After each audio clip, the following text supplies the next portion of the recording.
بسم الله الرحمن الرحيم ألف لام ميم تلك آيات الكتاب الحكيم هدى ورحمة للمحسنين الذين يقيمون الصلاة ويؤتون الزكاة وهم بالآخرة هم يوقنون أولئك على هدى من ربهم وأولئك هم المفلحون ومن الناس من يشتري لهو الحديث ليضل عن سبيل الله بغير علم ويتخذها هزوا أولئك لهم عذاب مهين وإذا تتلى عليه آياتنا ولى مستكبرا كأن لم يسمعها كأن في أذنيه وقرا فبشره بعذاب أليم إن الذين آمنوا وعملوا الصالحات لهم جنات النعيم خالدين فيها وعد الله حقا وهو العزيز الحكيم خلق السماوات بغير عمد ترونها وألقى في الأرض رواسي أن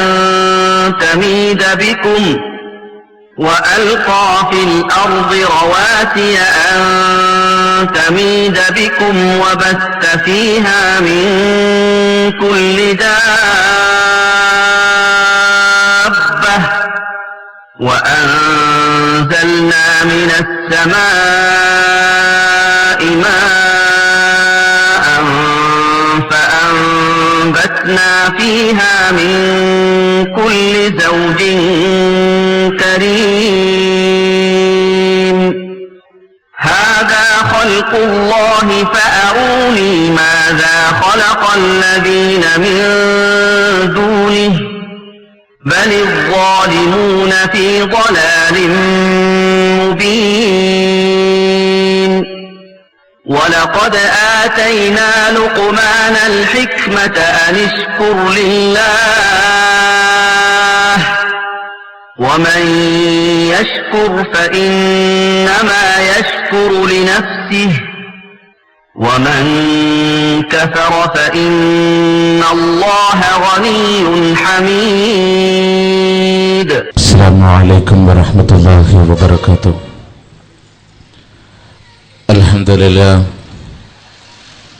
نحمده ونستعينه ونؤمن به ونتوكل عليه ونعوذ بالله من شرور أنفسنا ومن سيئات أعمالنا من يهده الله فلا مضل له ومن يضلله فلا هادي له وأشهد أن لا إله إلا الله وحده لا شريك له وأشهد أن محمدا عبده ورسوله أرسله بالهدى ودين الحق ليظهره على الدين كله ولو كره المشركون.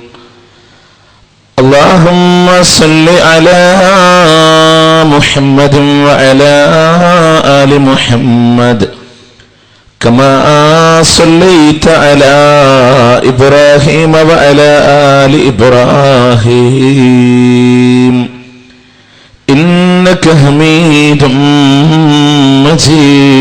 مجيد وبارك على محمد وعلى آل محمد كما باركت على إبراهيم وعلى آل إبراهيم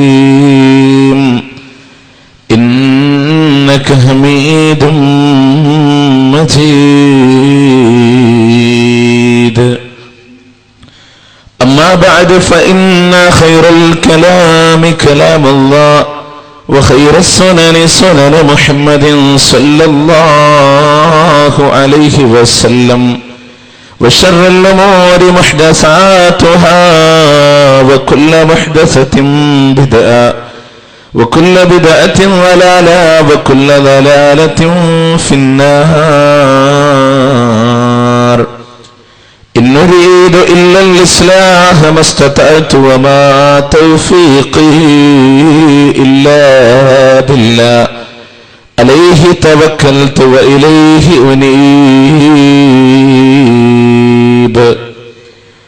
رب اشرح لي صدري ويسر لي أمري واحلل عقدة من لساني يفقهوا قولي. أعوذ بالله من الشيطان الرجيم. بسم الله الرحمن الرحيم. ألف لام را كتاب أنزلناه إليك لتخرج الناس من الظلمات إلى النور بإذن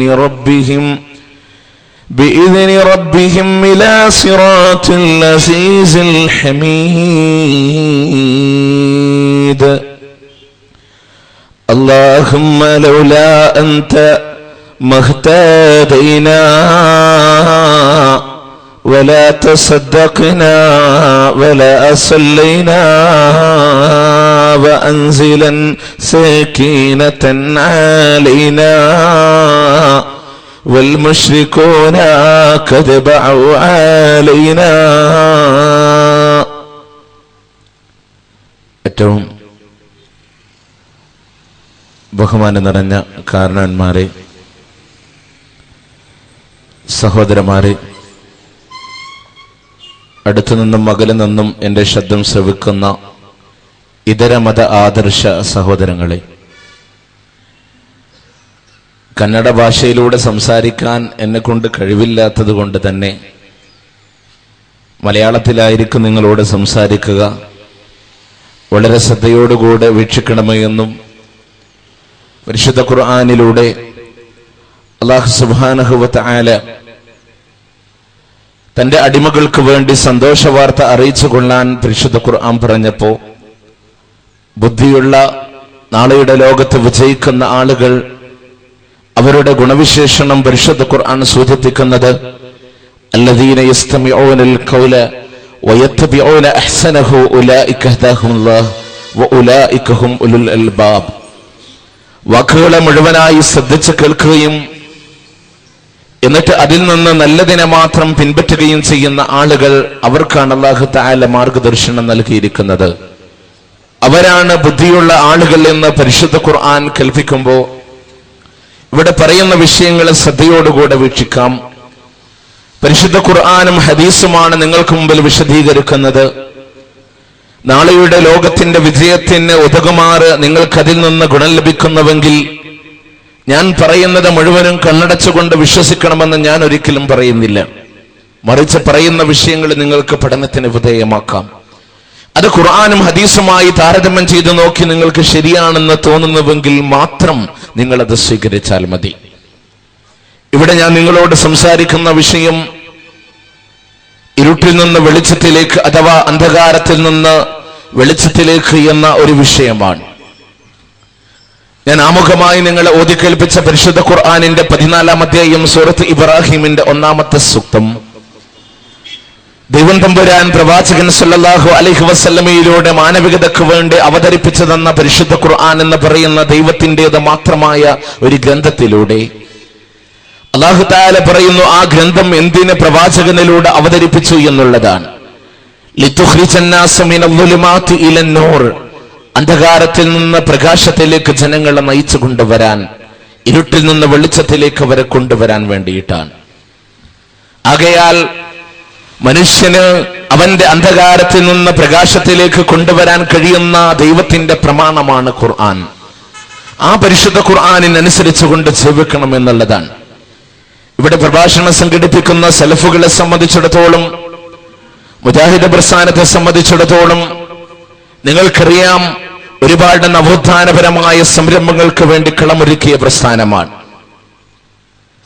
ഇരുട്ടലയിൽ മുങ്ങിത്തപ്പിയിരുന്ന ഒരു സമൂഹമുണ്ടായിരുന്ന മുമ്പ് നമ്മുടെ രാജ്യത്ത് 1921 കാലഘട്ടങ്ങളിൽ ഈ പ്രസ്ഥാനം അതിന്റെ പ്രബോധനം ആരംഭിക്കുമ്പോൾ ഒരു കൈയിൽ മാലമൗലിദുകളുടെ ഏടുകളും മറുകയിൽ മദ്ഹബി പക്ഷപാതിത്വങ്ങളുമായി യതീമായി നിൽക്കുന്ന ഒരു സമൂഹത്തിന്റെ മുമ്പിലാണ് ഈ പ്രസ്ഥാനം അതിന്റെ പ്രബോധനം ആരംഭിക്കുന്നത്.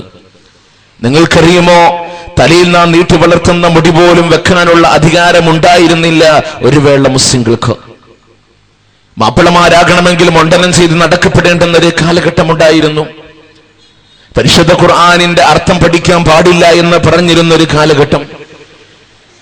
മാത്രമല്ല, ആ ഖുർആനിനെ പരിഭാഷപ്പെടുത്താൻ പാടില്ല, ഖുർആൻ ക്ലാസുകൾ സംഘടിപ്പിക്കാൻ പാടില്ല, ജനങ്ങൾക്കത് പഠിപ്പിച്ചു കൊടുക്കുമ്പോ ആ സംരംഭങ്ങൾ പാടില്ല എന്നും, മാത്രമല്ല ചെറിയ കുട്ടികൾക്ക് പോലും മതവിദ്യാഭ്യാസം നൽകുവാനായി മദ്രസ സംവിധാനങ്ങൾ കൊണ്ടുവന്നപ്പോ മദ്രസ എന്ന് പറയുന്നതിന്റെ ആദ്യത്തിൽ കാണുന്ന മീം എന്ന് പറയുന്ന അക്ഷരം അത് ജഹന്നം എന്ന് പറയുന്ന നരകത്തിന്റെ അവസാനത്തിൽ കാണുന്ന മീമാണെന്ന് പറഞ്ഞുകൊണ്ട്, അഥവാ മദ്രസയിൽ പഠിച്ചാൽ ജഹന്നം എന്ന് പറയുന്ന നരകത്തിലെത്തുമെന്ന് പറഞ്ഞ് അതിൽ നിന്ന് തടഞ്ഞു വച്ചിരുന്ന ഒരു കാലഘട്ടം.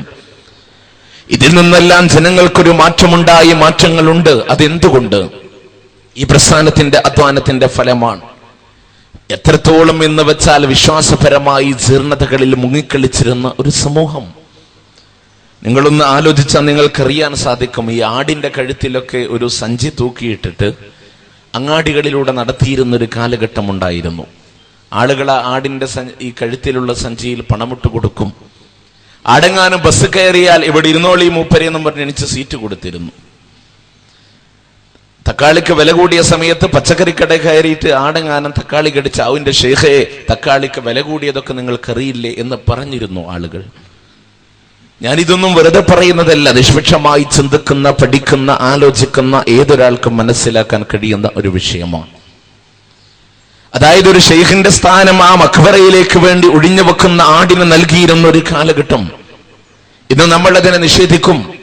പണ്ടുകാലത്ത് മുസ്ലിം സമൂഹം ഈ മഗ്‌രിബ് സമയത്ത് വുളു എടുത്തുകൊണ്ട് പരിശുദ്ധ ഖുർആൻ ഓതുന്നതിന് പകരം കിബിലക്ക് മുന്നിട്ടുകൊണ്ട് ഒരുപാട് പാട്ടുകളും മാലകളും പാടിയിരുന്ന കുപ്പിപ്പാട്ട്, കുറത്തിപ്പാട്ട്, മാലപ്പാട്ട് തുടങ്ങി ഒരുപാട് പാട്ടുകൾ.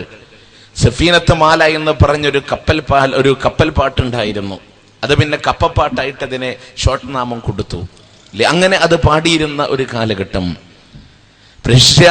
നിങ്ങളെ സംബന്ധിച്ചിടത്തോളം അത് ഏത് ഭാഷയിലുണ്ട് എന്ന് എനിക്കറിയാൻ സാധ്യമല്ല. പക്ഷേ ഇന്ന് കേരളക്കരയിൽ ഏറ്റവും കൂടുതൽ കാണപ്പെടുന്നുണ്ട് ഈ സംഭവങ്ങൾ. കുറത്തിപ്പാട്ട് എന്നൊക്കെ പറഞ്ഞിട്ട് ജിബ്രീൽ അലൈഹിസ്സലാമിനെ അല്ലാഹു തആല കുറത്തിയുടെ രൂപത്തിൽ പറഞ്ഞയച്ചു ഫാത്തിമ ബീവിയുടെ അടുക്കലേക്ക്. കുറത്തി എന്ന് പറഞ്ഞാൽ ഈ കയ്യിലൊക്കെ നോക്കിയിട്ട് പ്രവചനം നടത്തുന്ന സ്ത്രീകളെ സംബന്ധിച്ചാണ് മലയാള ഭാഷയിൽ അവർ പറയുന്നത്.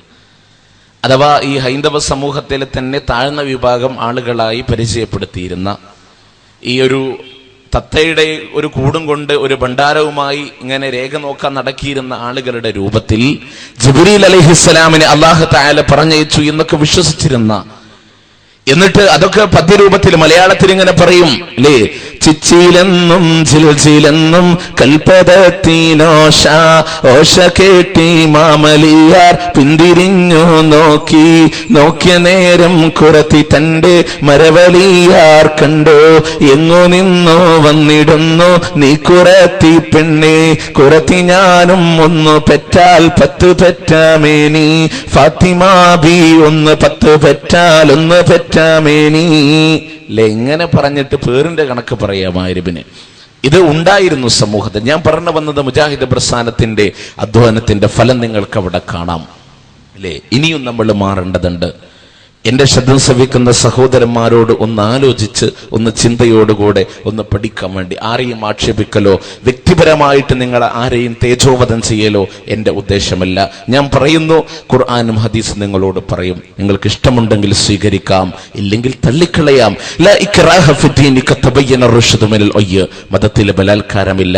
സത്യവും അസത്യവും നിങ്ങൾക്ക് മുമ്പിൽ വ്യക്തമാണ്. വഹദൈനാഹു നജ്ദൈൻ. പൊന്തി നിൽക്കുന്ന രണ്ട് മാർഗവും നിങ്ങൾക്ക് മുമ്പിൽ വ്യക്തമാണ്. ഇഷ്ടമുള്ളവർക്ക് സ്വീകരിക്കാം, അല്ലാത്തവർക്ക് തള്ളിക്കളയാം. പക്ഷേ റബ്ബിന്റെ കോടതിയിലേക്ക് നാളെ മടക്കപ്പെടുമെന്ന ഒരു യാഥാർത്ഥ്യം നിങ്ങൾ മറന്നു കളയാൻ പാടില്ല.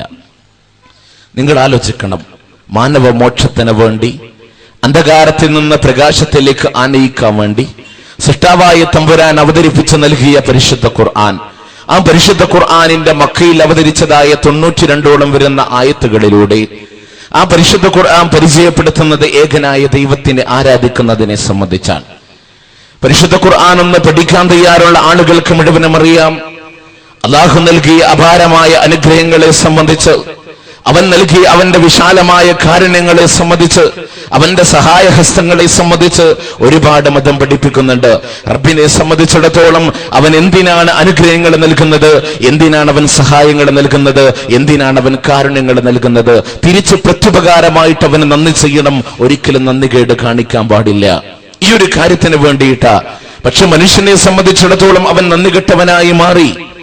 ഇസ്ലാം പറയുന്നു, നിങ്ങൾക്ക് എണ്ണിയാൽ ഒടുങ്ങാത്ത അനുഗ്രഹങ്ങൾ നൽകിയപ്പോ അതൊക്കെ റബ്ബ് സുബ്ഹാനഹു വ തആല വിശദീകരിക്കുന്ന ഒരു ഭാഗം നിങ്ങൾക്ക് കാണാം. പരിശുദ്ധ ഖുർആനിന്റെ 2-ാം അധ്യായം സൂറത്ത് ബഖറയുടെ 21-ാമത്തെ സൂക്തം. അല്ലാഹു സുബ്ഹാനഹു വ തആല മുഴുവൻ ജനങ്ങളെയും വിളിച്ചുകൊണ്ടുള്ള കൽപ്പന പരിശുദ്ധ ഖുർആനിലൂടെ കാണാൻ സാധിക്കും. യാ അയ്യുഹന്നാസ് അബ്ദൂ റബ്ബക്കുമുല്ലദീ ഖലഖക്കും വല്ലദീന മിൻ ഖബ്ലിക്കും ലഅല്ലക്കും തത്തഖൂൻ الذي جعل لكم الأرض فراشا والسماء بناء وأنزل من السماء ماء فأخرج به من الثمرات رزقا لكم فلا تجعلوا لله أندادا. അല്ലാഹുവിന്റെ വാക്കുകളാണ്. യാ അയ്യുഹന്നാസ്, അല്ലയോ ജനങ്ങളെ, മനുഷ്യരെ, മാനവകുലമേ, നിങ്ങളെ സൃഷ്ടിച്ചവനായ രക്ഷിതാവ് ആരുണ്ടോ ആ നാഥനെയാണ് നിങ്ങൾ ആരാധിക്കേണ്ടത്. ആരാണോ നിങ്ങളെ സൃഷ്ടിച്ചു വെച്ചത്, ആരാണോ നിങ്ങളെ പടച്ചു വെച്ചത്, ആ ദൈവത്തെയാണ് നിങ്ങൾ ആരാധിക്കേണ്ടത്. വല്ലദീന മിൻ ഖബ്ലിക്കും, നിങ്ങളുടെ പൂർവികരായി കാരണന്മാരെ ആരാണോ സൃഷ്ടിച്ചു വെച്ചത്, ആ നാഥനെയാണ് നിങ്ങൾ ആരാധിക്കേണ്ടത്. അപ്പൊ ആരാധിക്കപ്പെടേണ്ടത് ആരെയാ? നിങ്ങളെ സൃഷ്ടിച്ചവനാരോ ആ ദൈവത്തെ. നിങ്ങളുടെ പൂർവികരെ സൃഷ്ടിച്ചവനാരോ ആ ദൈവത്തെ ആരാധിക്കണം. അവസാനിപ്പിച്ചില്ല, തുടർന്നുകൊണ്ട് പറയാ, അല്ലദീ ജഅല ലക്കുമുൽ അർള ഫിറാശാ വസ്സമാഅ ബിനാഅ. ആരാണോ ഈ ഭൂമിയെ നിങ്ങൾക്കൊരു വിരിപ്പായി കൊണ്ട് സംവിധാനിച്ചു തന്നവൻ, ഈ ഭൂമിയെ ഒരു വിരിപ്പായി കൊണ്ട് സംവിധാനിച്ചു തന്നവന്, ഗോളാകൃതി എന്ന് പറയുന്ന, ഓവൽ ഷേപ്പ് എന്ന് പറയുന്ന ഭൂമിയെ അതിന്റെ സൈഡ് വശങ്ങളിലായി മനുഷ്യൻ ജീവിച്ചു കൊണ്ടിരിക്കുമ്പോ അവന്റെ ബുദ്ധിമണ്ഡലങ്ങളിലൂടെ ചിന്തിക്കുമ്പോൾ അതിനെ പരന്നതായി തോന്നുമാറ് ആ ഭൂമിയെ സംവിധാനിച്ചു തന്ന ദൈവമാരാണോ ആ ദൈവത്തെയാണ് നിങ്ങൾ ആരാധിക്കേണ്ടത്. ഉപരിഭാഗത്തെ മേൽക്കൂരയായിക്കൊണ്ട് സംവിധാനിച്ചു തന്ന ദൈവത്തെയാണ് ആരാധിക്കേണ്ടത്. ഉപരിഭാഗത്തെ മേൽക്കൂരയായിട്ട് മനുഷ്യൻ ജീവിക്കുന്നതിന്റെ 20-25 കിലോമീറ്ററുകൾക്ക് മുകളിൽ ഓസോൺ പാളി അല്ലെങ്കിൽ ഓസോൺ ലെയറുകൾ എന്നറിയപ്പെടുന്ന ഒരു സുരക്ഷിത കവചം തീർത്തുകൊണ്ട് അതിന്റെ മുകളിൽ നിന്ന് വരുന്ന മാനവരാശിക്ക് നാശമുണ്ടാക്കുന്ന സൂര്യന്റെ വിഷാംശങ്ങൾ അടങ്ങുന്ന അൾട്രാവയലറ്റ് രശ്മികളെ പോലും തടഞ്ഞു വെച്ചുകൊണ്ട് മനുഷ്യന് സംരക്ഷണം നൽകുന്ന ഈ ഓസോൺ ലെയറുകളെ സംവിധാനിച്ചവനാരോ ആ ദൈവത്തെ ആരാധിക്കണം. അല്ലേ? ഖുർആനിന്റെ 31-ാം അധ്യായം സൂറത്തുൽ ലുഖ്മാനിന്റെ 10-ാമത്തെ സൂക്തത്തിലൂടെ കാണാം, ഖലഖസ്സമാവാതി ബിഗൈരി അമദിൻ തറൗനഹാ. യാതൊരു തൂണും കൂടാതെ ആകാശ ഗോപുരങ്ങളെ ഉയർത്തിവെച്ച തമ്പുരാന ആ ദൈവത്തെ ആരാധിക്കണം. അല്ലേ? നമ്മളൊക്കെ ഉമ്മമാര് മക്കൾക്ക് വേണ്ടി ഭക്ഷണം കൊടുക്കുമ്പോഴും സൃഷ്ടാവിന്റെ സൃഷ്ടിവൈഭവങ്ങൾ അടങ്ങുന്ന ആകാശത്തിലേക്ക് വിരൽ ചൂണ്ടിക്കൊണ്ട് മോനെ നീ കണ്ടു എന്ന് ചോദിക്കുമ്പോ ആരാ ഇതിനെ സംവിധാനിച്ചത്? മിന്നത്തിളങ്ങുന്ന അനന്തകോടി നക്ഷത്രാദികൾ അവയുടേതായ ഭ്രമണപഥങ്ങളിലൂടെ നീന്തിത്തെളിച്ചുകൊണ്ടിരിക്കുമ്പോ കുല്ലും ഫീ ഫലകി യസ്ബഹൂൻ, ഒന്നും കൂട്ടിമുട്ടുന്നില്ല, നാശങ്ങൾ ഉണ്ടാകുന്നില്ല. ആരാ ഇത് സംവിധാനിച്ചത്? ആ ദൈവത്തെ ആരാധിക്കുക. നമുക്ക് വിഭാഗീയത വേണ്ട, വർഗീയത വേണ്ട, ഭിന്നാഭിപ്രായങ്ങൾ വേണ്ട. എല്ലാവരും ഒരേ പതാകക്ക് കീഴിൽ അണിനിരക്കുന്ന ഒരു സമത്വത്തിന്റെ ആദർശം അല്ലേ? തീർന്നില്ല. വഅൻസല മിനസ്സമാഇ മാഅ, ആരാണോ നിങ്ങൾക്ക് ഉപരിഭാഗത്ത് നിന്ന് വെള്ളമിറക്കി തരുന്നത്, ഫഅഖ്റജ ബിഹി മിനസ്സമറാത്തി റിസ്ഖൻ ലക്കും, അതിൽ നിന്ന് കായ്ക്കനികളെ ഭക്ഷണ പദാർത്ഥങ്ങളെ നിങ്ങൾക്ക് ഉൽപ്പാദിപ്പിച്ച് തരികയും ചെയ്തവനാരോ? ഉണങ്ങിക്കിടക്കുന്ന ഭൂമിയിൽ ആ മഴത്തുള്ളി വന്ന് വീഴുമ്പോ ആ വിത്തിൽ നിന്ന് സസ്യം അത് മുളച്ചു വരുമ്പോ അത് കർഷകർ പോലും അത്ഭുതപ്പെട്ടു പോകുന്ന രംഗമാണെങ്കിൽ സൂറത്ത് ഹദീദിന്റെ 20-ാമത്തെ സൂക്തത്തിലൂടെ അല്ലാഹു പറയുന്നുണ്ട്, കമസലി ഐസിൻ അജബൽ കുഫാര നബാതുഹു സുമ്മ യഹീജു ഫതറാഹു മുസ്ഫറാ, ഉണങ്ങിക്കിടക്കുന്ന ഭൂമിയിലെ മഴത്തിന്റെ തുള്ളി വന്ന് വീഴുമ്പോ അതിൽ നിന്ന് ആ വിത്തിൽ നിന്ന് സസ്യം മുളച്ചു വരുന്നത് ഒരു അത്ഭുതം. ആരാ നിങ്ങൾക്ക് നൽകിയത്? ആ ദൈവത്തെ ആരാധിക്കുക. ഇതൊക്കെ നൽകിയ ദൈവം അവസാനം പറഞ്ഞൊരു വാചകം ഇനി നമ്മൾ അടിവരയിട്ടുകൊണ്ട് ആലോചിക്കേണ്ടതാ. ഫലാ തജഅലൂ ലില്ലാഹി അൻദാദാ, ആ അള്ളാഹുവിന് ഒരിക്കലും തന്നെ സമന്മാരെ വെച്ച് പോകാൻ പാടില്ല. അവന് സമന്മാരെ തുല്യന്മാരെ വെച്ച് പോകരുതേ എന്ന് പഠിപ്പിക്കുമ്പോ അത് നമ്മൾ ഉൾക്കൊള്ളേണ്ടതുണ്ട്. എങ്ങനെ? അവനോടുള്ള ആരാധനയുടെ വിഷയത്തിൽ, അവന്റെ രക്ഷാകർത്തൃത്വങ്ങളുടെ വിഷയത്തിൽ, അവര് മാത്രം പ്രത്യേകമായ നാമവിശേഷണങ്ങളുടെ കാര്യത്തിൽ ആ സൃഷ്ടാവിന് തുല്യന്മാരെ സമന്മാരെ വെച്ചു കൊടുക്കാൻ പാടില്ല എന്ന് വളരെ കൃത്യമായി പഠിപ്പിക്കുകയാണ്. അപ്പൊ ആരാധന ഏകനായ ദൈവത്തിനോടായിരിക്കണം. എങ്കിൽ മാത്രമേ നാളെ പരലോകത്ത് വിജയമുണ്ടാകൂ, ശാശ്വതമായ വിജയം കൈവരിക്കാൻ സാധിക്കൂ. എങ്ങനെയാ ആരാധിക്കുക? എങ്ങനെയാ ദൈവത്തിന് നമ്മൾ ആരാധിക്കേണ്ടത്? നമസ്കാരമാണെങ്കിലും സക്കാത്താണെങ്കിലും നോമ്പാണെങ്കിലും ഹജ്ജാണെങ്കിലും മുഴുവനും ആ ദൈവത്തിന്റെ പ്രീതി കാംക്ഷിച്ചുകൊണ്ട് അവന്റെ മുമ്പിൽ അർപ്പിക്കേണ്ടെന്ന ഒരു അവസ്ഥയുണ്ടാവുക. അവനില്ലാത്ത മറ്റാരെയും ആരാധിക്കാൻ പാടില്ല എന്ന് പറയുമ്പോ അതിൽ വിശ്വസിക്കാതെ, അതിനെ പ്രഖ്യാപിക്കാതെ, അത് ജീവിതത്തിൽ പ്രാവർത്തികമാക്കാതെ ഒരാളും ഇസ്ലാമല്ല മുസ്ലിമല്ല എന്ന് പഠിപ്പിക്കുമ്പോ ഷഹാദത്ത് കലിമയിൽ വളരെ ഊന്നിക്കൊണ്ട് പറയുന്ന വിഷയം ഇസ്ലാം കാര്യങ്ങൾ എന്ന് പറയുന്ന ഇസ്ലാമിന്റെ പഞ്ചസ്തംഭങ്ങളിൽ ഒന്നാമതായി പഠിപ്പിച്ച അഷ്ഹദു അല്ലാ ഇലാഹ ഇല്ലല്ലാഹ് വ അഷ്ഹദു അന്ന മുഹമ്മദർ റസൂലുള്ളാഹ്. എന്താ അതിന്റെ അർത്ഥം? അഷ്ഹദു അല്ലാ ഇലാഹ ഇല്ലല്ലാഹ്, അല്ലാഹു അല്ലാതെ യാതൊരു ആരാധനമില്ല എന്ന് ഞാൻ സാക്ഷ്യം വഹിക്കുന്നു. ഇത് എവിടെയാ ഇസ്ലാം എണ്ണിയത്? ഈമാൻ കാര്യങ്ങളുടെ കൂട്ടത്തില അല്ല, ഇസ്ലാം കാര്യങ്ങളുടെ കൂട്ടത്തിൽ ഈമാൻ വിശ്വസിക്കലാണ്. ഇസ്ലാം കാര്യങ്ങൾ പ്രാവർത്തിക തലങ്ങളിൽ കൊണ്ടുവരേണ്ടതാ. നമസ്കാരത്തിന്റെ കൂടെ, സക്കാത്തിന്റെ കൂടെ, നോമ്പിന്റെ കൂടെ, ഹജ്ജിന്റെ കൂടെ ഏറ്റവും പരമപ്രധാനമായി റബ്ബ് പഠിപ്പിക്കുന്നു എന്താ? അഷ്ഹദു അല്ലാ ഇലാഹ ഇല്ലല്ലാഹ് വഅഷ്ഹദു അന്ന മുഹമ്മദർ റസൂലുള്ളാഹ്. അല്ലാഹു അല്ലാതെ യാതൊരു ആരാധനമില്ല. ഇത് സാക്ഷ്യം വഹിക്കുന്നതോടുകൂടെ മാത്രമല്ല അവന്റെ ജീവിതത്തിന്റെ പ്രാവർത്തികമായ തലങ്ങളിലൂടെ കൊണ്ടുവരാനുള്ള ആദർശമാ ആ മുഹമ്മദ് നബിയുടെ ആദർശങ്ങളെ, ലാ ഇലാഹ ഇല്ലല്ലാഹ് എന്നുള്ള ആദർശങ്ങളെ അത് ജീവിതത്തിൽ കൊണ്ട് നടക്കണം. ഫഅലം അന്നഹു ലാ ഇലാഹ ഇല്ലല്ലാഹ്, അല്ലാഹു അല്ലാതെ യാതൊരു ആരാധനമില്ല എന്ന് വസ്തുനിഷ്ഠമായി നീ മനസ്സിലാക്കണം, അറിയണം എന്ന് കൃത്യമായി പ്രമാണം പഠിപ്പിക്കുന്നു. അപ്പോ അല്ലാഹുവല്ലാത്ത ആരെയും ആരാധിക്കാൻ പാടില്ല.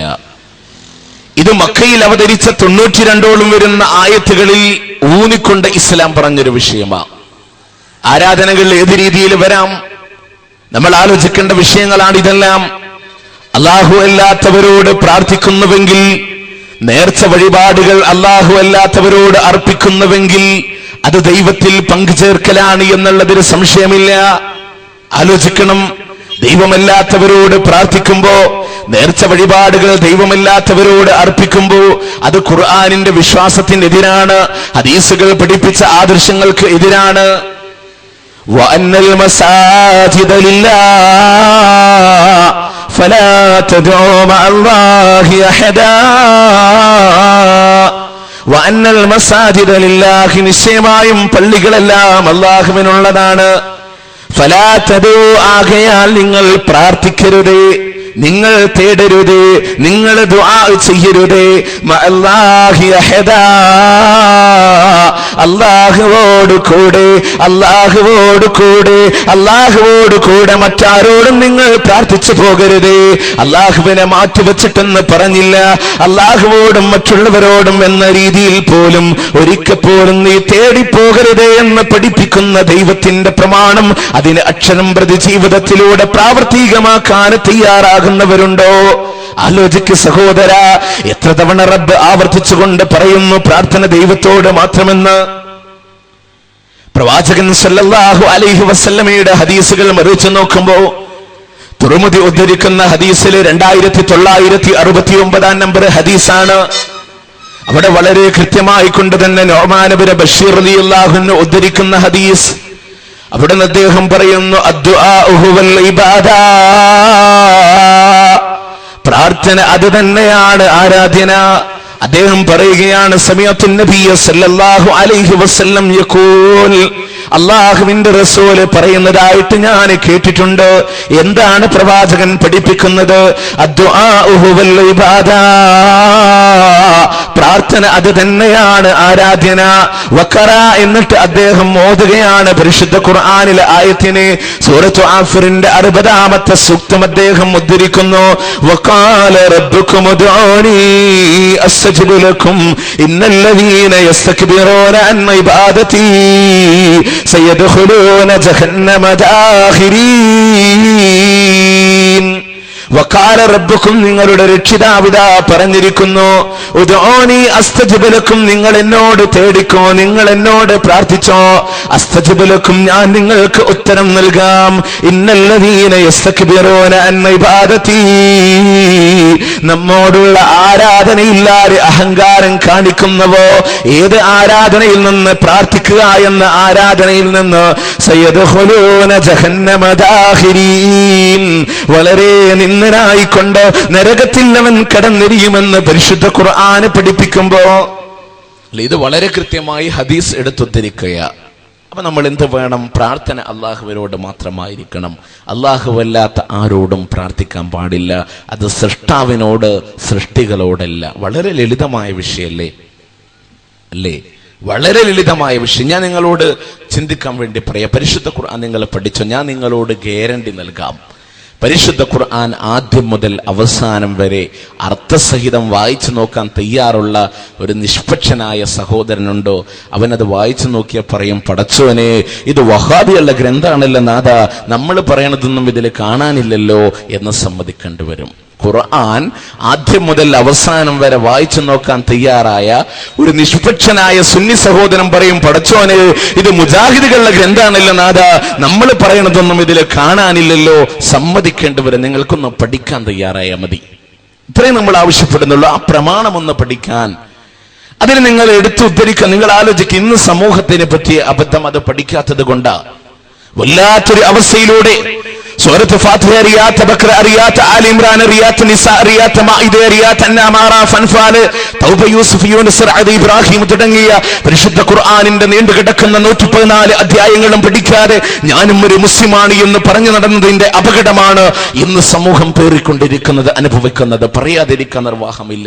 നിങ്ങളൊന്ന് പഠിച്ചു നോക്ക്. ഖുർആൻ എത്രയോ സരള, സമ്പൂർണമായ, ലളിതമായ ഖുർആൻ. ആ ഖുർആൻ പ്രഖ്യാപിക്കുക, മുഹമ്മദ് നബി വന്നുകൊണ്ട് ജനങ്ങളോട് പ്രഖ്യാപിക്കുന്ന ആദർശം എന്താ പ്രഖ്യാപിക്കുന്നത്? അള്ളാഹുവിന്റെ കൽപ്പന മുഹമ്മദ് നബിയോട് പ്രഖ്യാപിക്കാൻ. സൂറത്ത് ജിന്നിന്റെ 20-ാമത്തെ സൂക്തം പരിശോധിച്ചോ? കുൽ നബിയെ, താങ്കൾ പറഞ്ഞുകൊള്ളുക, ഇന്നമാ അദ്ഉ റബ്ബി വലാ ഉശ്രികു ബിഹി അഹദാ. കുൽ നബിയെ, താങ്കൾ പറയണം, ഇന്നമാ അദ്ഉ റബ്ബി, ഞാൻ എന്റെ റബ്ബിനോട് മാത്രമേ തേടുകയുള്ളൂ, പ്രാർത്ഥിക്കുകയുള്ളൂ. വലാ ഉശ്രികു ബിഹി അഹദാ, അവനോട് യാതൊന്നിനെയും ഞാൻ പങ്കുചേർക്കയില്ല എന്ന് പ്രഖ്യാപിക്കുമ്പോ ഏകനായ ദൈവത്തോട് മാത്രമേ ഞാൻ ദുആ ചെയ്യുകയുള്ളൂ, പ്രാർത്ഥിക്കുകയുള്ളൂ. ഇത് പറയാനാണ് മുഹമ്മദ് നബി സല്ലല്ലാഹു അലൈഹി വസല്ലമ വന്നത്. ഇതിന്റെ പേരിലാണ് പ്രവാചകന് മർദ്ദനങ്ങൾ സഹിക്കേണ്ടി വന്നത്. ഇതിന്റെ പേരിലാണ് പ്രവാചകന് പീഡനങ്ങൾ അനുഭവിക്കേണ്ടി വന്നത്. ബദറും മുഹദും ഖന്തഖും ഹുനൈനും ഖൈബറും ഉണ്ടായത് ഇതിന്റെ പേരിലാണ്. തൈഫിന്റെ മണലാരുണ്യങ്ങൾ പ്രവാചകന്റെ രക്തക്കറകളെ കൊണ്ട് ചുകന്നു പോയിട്ടുണ്ടെങ്കിൽ അതും ലാ ഇലാഹ ഇല്ലല്ലാഹ് എന്ന തൗഹീദിന്റെ ആദർശം പറഞ്ഞതിന്റെ പേരിലാണെന്ന് ആലോചിക്കുന്ന, പഠിക്കുന്ന, ചരിത്രം വീക്ഷിക്കുന്ന ഏതൊരാൾക്കും മനസ്സിലാക്കാൻ കഴിയുന്നുവല്ലോ. ഞാൻ എന്റെ റബ്ബിനോട് മാത്രമേ പ്രാർത്ഥിക്കുകയുള്ളൂ. പരിശുദ്ധ ഖുർആൻ നിങ്ങൾ മറിച്ചു നോക്കിക്കോ. ഒരുപാട് പ്രാർത്ഥനകൾ വിശദീകരിച്ചപ്പോ ആലോചിച്ചോ, അത് മുഴുവനും ഏകനായ ദൈവത്തോടാണ്. സ്ക്വയർ ഫീറ്റ് കണക്ക് പേപ്പറുകൾ കൊണ്ടുവന്നാലും അള്ളാഹുവിനോട് മാത്രമുള്ള പ്രാർത്ഥനകൾ എഴുതി തരാൻ കഴിയും. എന്നാൽ ഒരു അര പേജ് തന്നിട്ട് അള്ളാഹു അല്ലാത്തവരോടുള്ള ഒരൊറ്റ പ്രാർത്ഥന ഒന്ന് ഖുർആനിൽ നിന്ന് എഴുതി തരാൻ കഴിയുമോ എന്ന് ചോദിച്ചാൽ അത് സാധ്യമല്ല. ഇലാ യൗമൽ ഖിയാമ, ഖിയാമത്ത് നാൾ വരെയും അതിന് സാധ്യമല്ല. എത്ര പ്രാർത്ഥന ഖുർആൻ പറഞ്ഞു. ഇഹ്ദിനസ് സിറാത്തുൽ മുസ്തഖീം റബ്ബി ഹബ്ലി മിനസ് സാലിഹീൻ റബ്ബനാ ഹബ് ലനാ മിൻ അസ്വാജിനാ വസുർരിയാതിനാ ഖുർറത അയ്യുനിൻ വജഅൽനാ ലിൽ മുത്തഖീന ഇമാമാ റബ്ബി ബനിലി ഇൻദക ബൈതൻ ഫിൽ ജന്നാ വനജ്ജിനി മിൻ ഫിർഔന വഅമലി റബ്ബി ശ്റഹ് ലി സദ്രി ويسر لي أمري واحلل عقدة من لساني يفقهوا قولي قال رب انصرني بما كذبون وأيوب إذ نادى ربه أني مسني الضر وأنت أرحم الراحمين ربنا تقبل منا إنك أنت السميع العليم. ഒരുപാട് പ്രാർത്ഥനകളെ വിശദീകരിച്ചപ്പോ എല്ലാം ഏകനായ ദൈവത്തോടായിരിക്കെ അല്ലാഹു അല്ലാത്തവരോടുള്ള ഒരൊറ്റ പ്രാർത്ഥന പോലും പരിശുദ്ധ ഖുർആനെ പഠിപ്പിച്ചില്ല.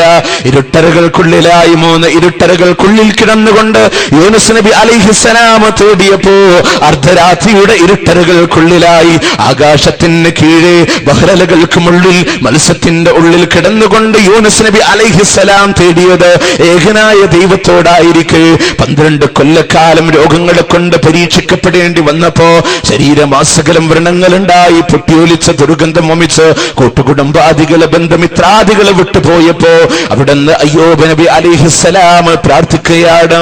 വഅയ്യൂബ ഇദ് നാദാ റബ്ബഹു അന്നീ മസ്സനിയൽ ദുർറു വഅൻത അർഹമുർ റാഹിമീൻ. വഅയ്യൂബ ഇദ് നാദാ റബ്ബഹു, അയ്യൂബ് നബി അലൈഹിസ്സലാം തന്റെ രക്ഷിതാവിനോട് തേടിയതായ സന്ദർഭം ഏതാണ്? ആ രംഗമെന്നറിയുമോ? അന്നീ മസ്സനിയൽ ദുർറു, എനിക്കാകെ പ്രയാസം ബാധിച്ചിരിക്കുകയാണ് നാഥാ. വഅൻത അർഹമുർ റാഹിമീൻ, നീ കരുണ ചെയ്യുന്നവരിൽ ഏറ്റവും നന്നായി കരുണ ചെയ്യുന്നവനല്ല റബ്ബേ, നീ കരുണ ചെയ്യുന്നവരിൽ ഏറ്റവും നന്നായി കരുണ ചെയ്യുന്നവനല്ല റബ്ബേ. ഇനി നമ്മളിലേക്കൊന്ന് ആലോചിച്ച് നോക്കിയേ. 12 കൊല്ലം പോയിട്ട് 12 ദിവസം പോയിട്ട് ഒരു 12 മണിക്കൂർ രോഗം വന്നാൽ നമ്മൾ എന്താ ചെയ്യുക? അല്ലാഹുവോട് പ്രാർത്ഥിക്കോ? അല്ലാഹു അല്ലാത്തവരോട് പ്രാർത്ഥിക്കോ? അല്ലാഹുവിനെ ചീത്ത വിളിക്കുമോ? ആലോചിക്കണം നമ്മൾ. മനുഷ്യൻ അങ്ങനെയാ. ഞാൻ നിങ്ങൾക്ക് ആലോചിക്കാൻ ലളിതമായൊരു ഉദാഹരണം പറയാം. പരിശുദ്ധ ഖുർആൻ 19-ാം അധ്യായം സൂറത്ത് മറിയം തുടങ്ങുന്നത് സക്കരിയ നബി അലൈഹിസ്സലാമിന്റെ ചരിത്രം പറഞ്ഞുകൊണ്ടാണ്. പരിശുദ്ധ ഖുർആനിൽ 2 നബിമാരെ കുറിച്ച് പറഞ്ഞു. ശരിക്ക് ആലോചിക്കണേ. പരിശുദ്ധ ഖുർആൻ 2 നബിമാരെ കുറിച്ച് പറഞ്ഞു. ഒന്ന് സക്കരിയ നബി അലൈഹിസ്സലാം, ഒന്ന് ഇബ്രാഹിം നബി അലൈഹിസ്സലാം. 2 നബിമാർക്കും മക്കൾ ഉണ്ടായിട്ടില്ല.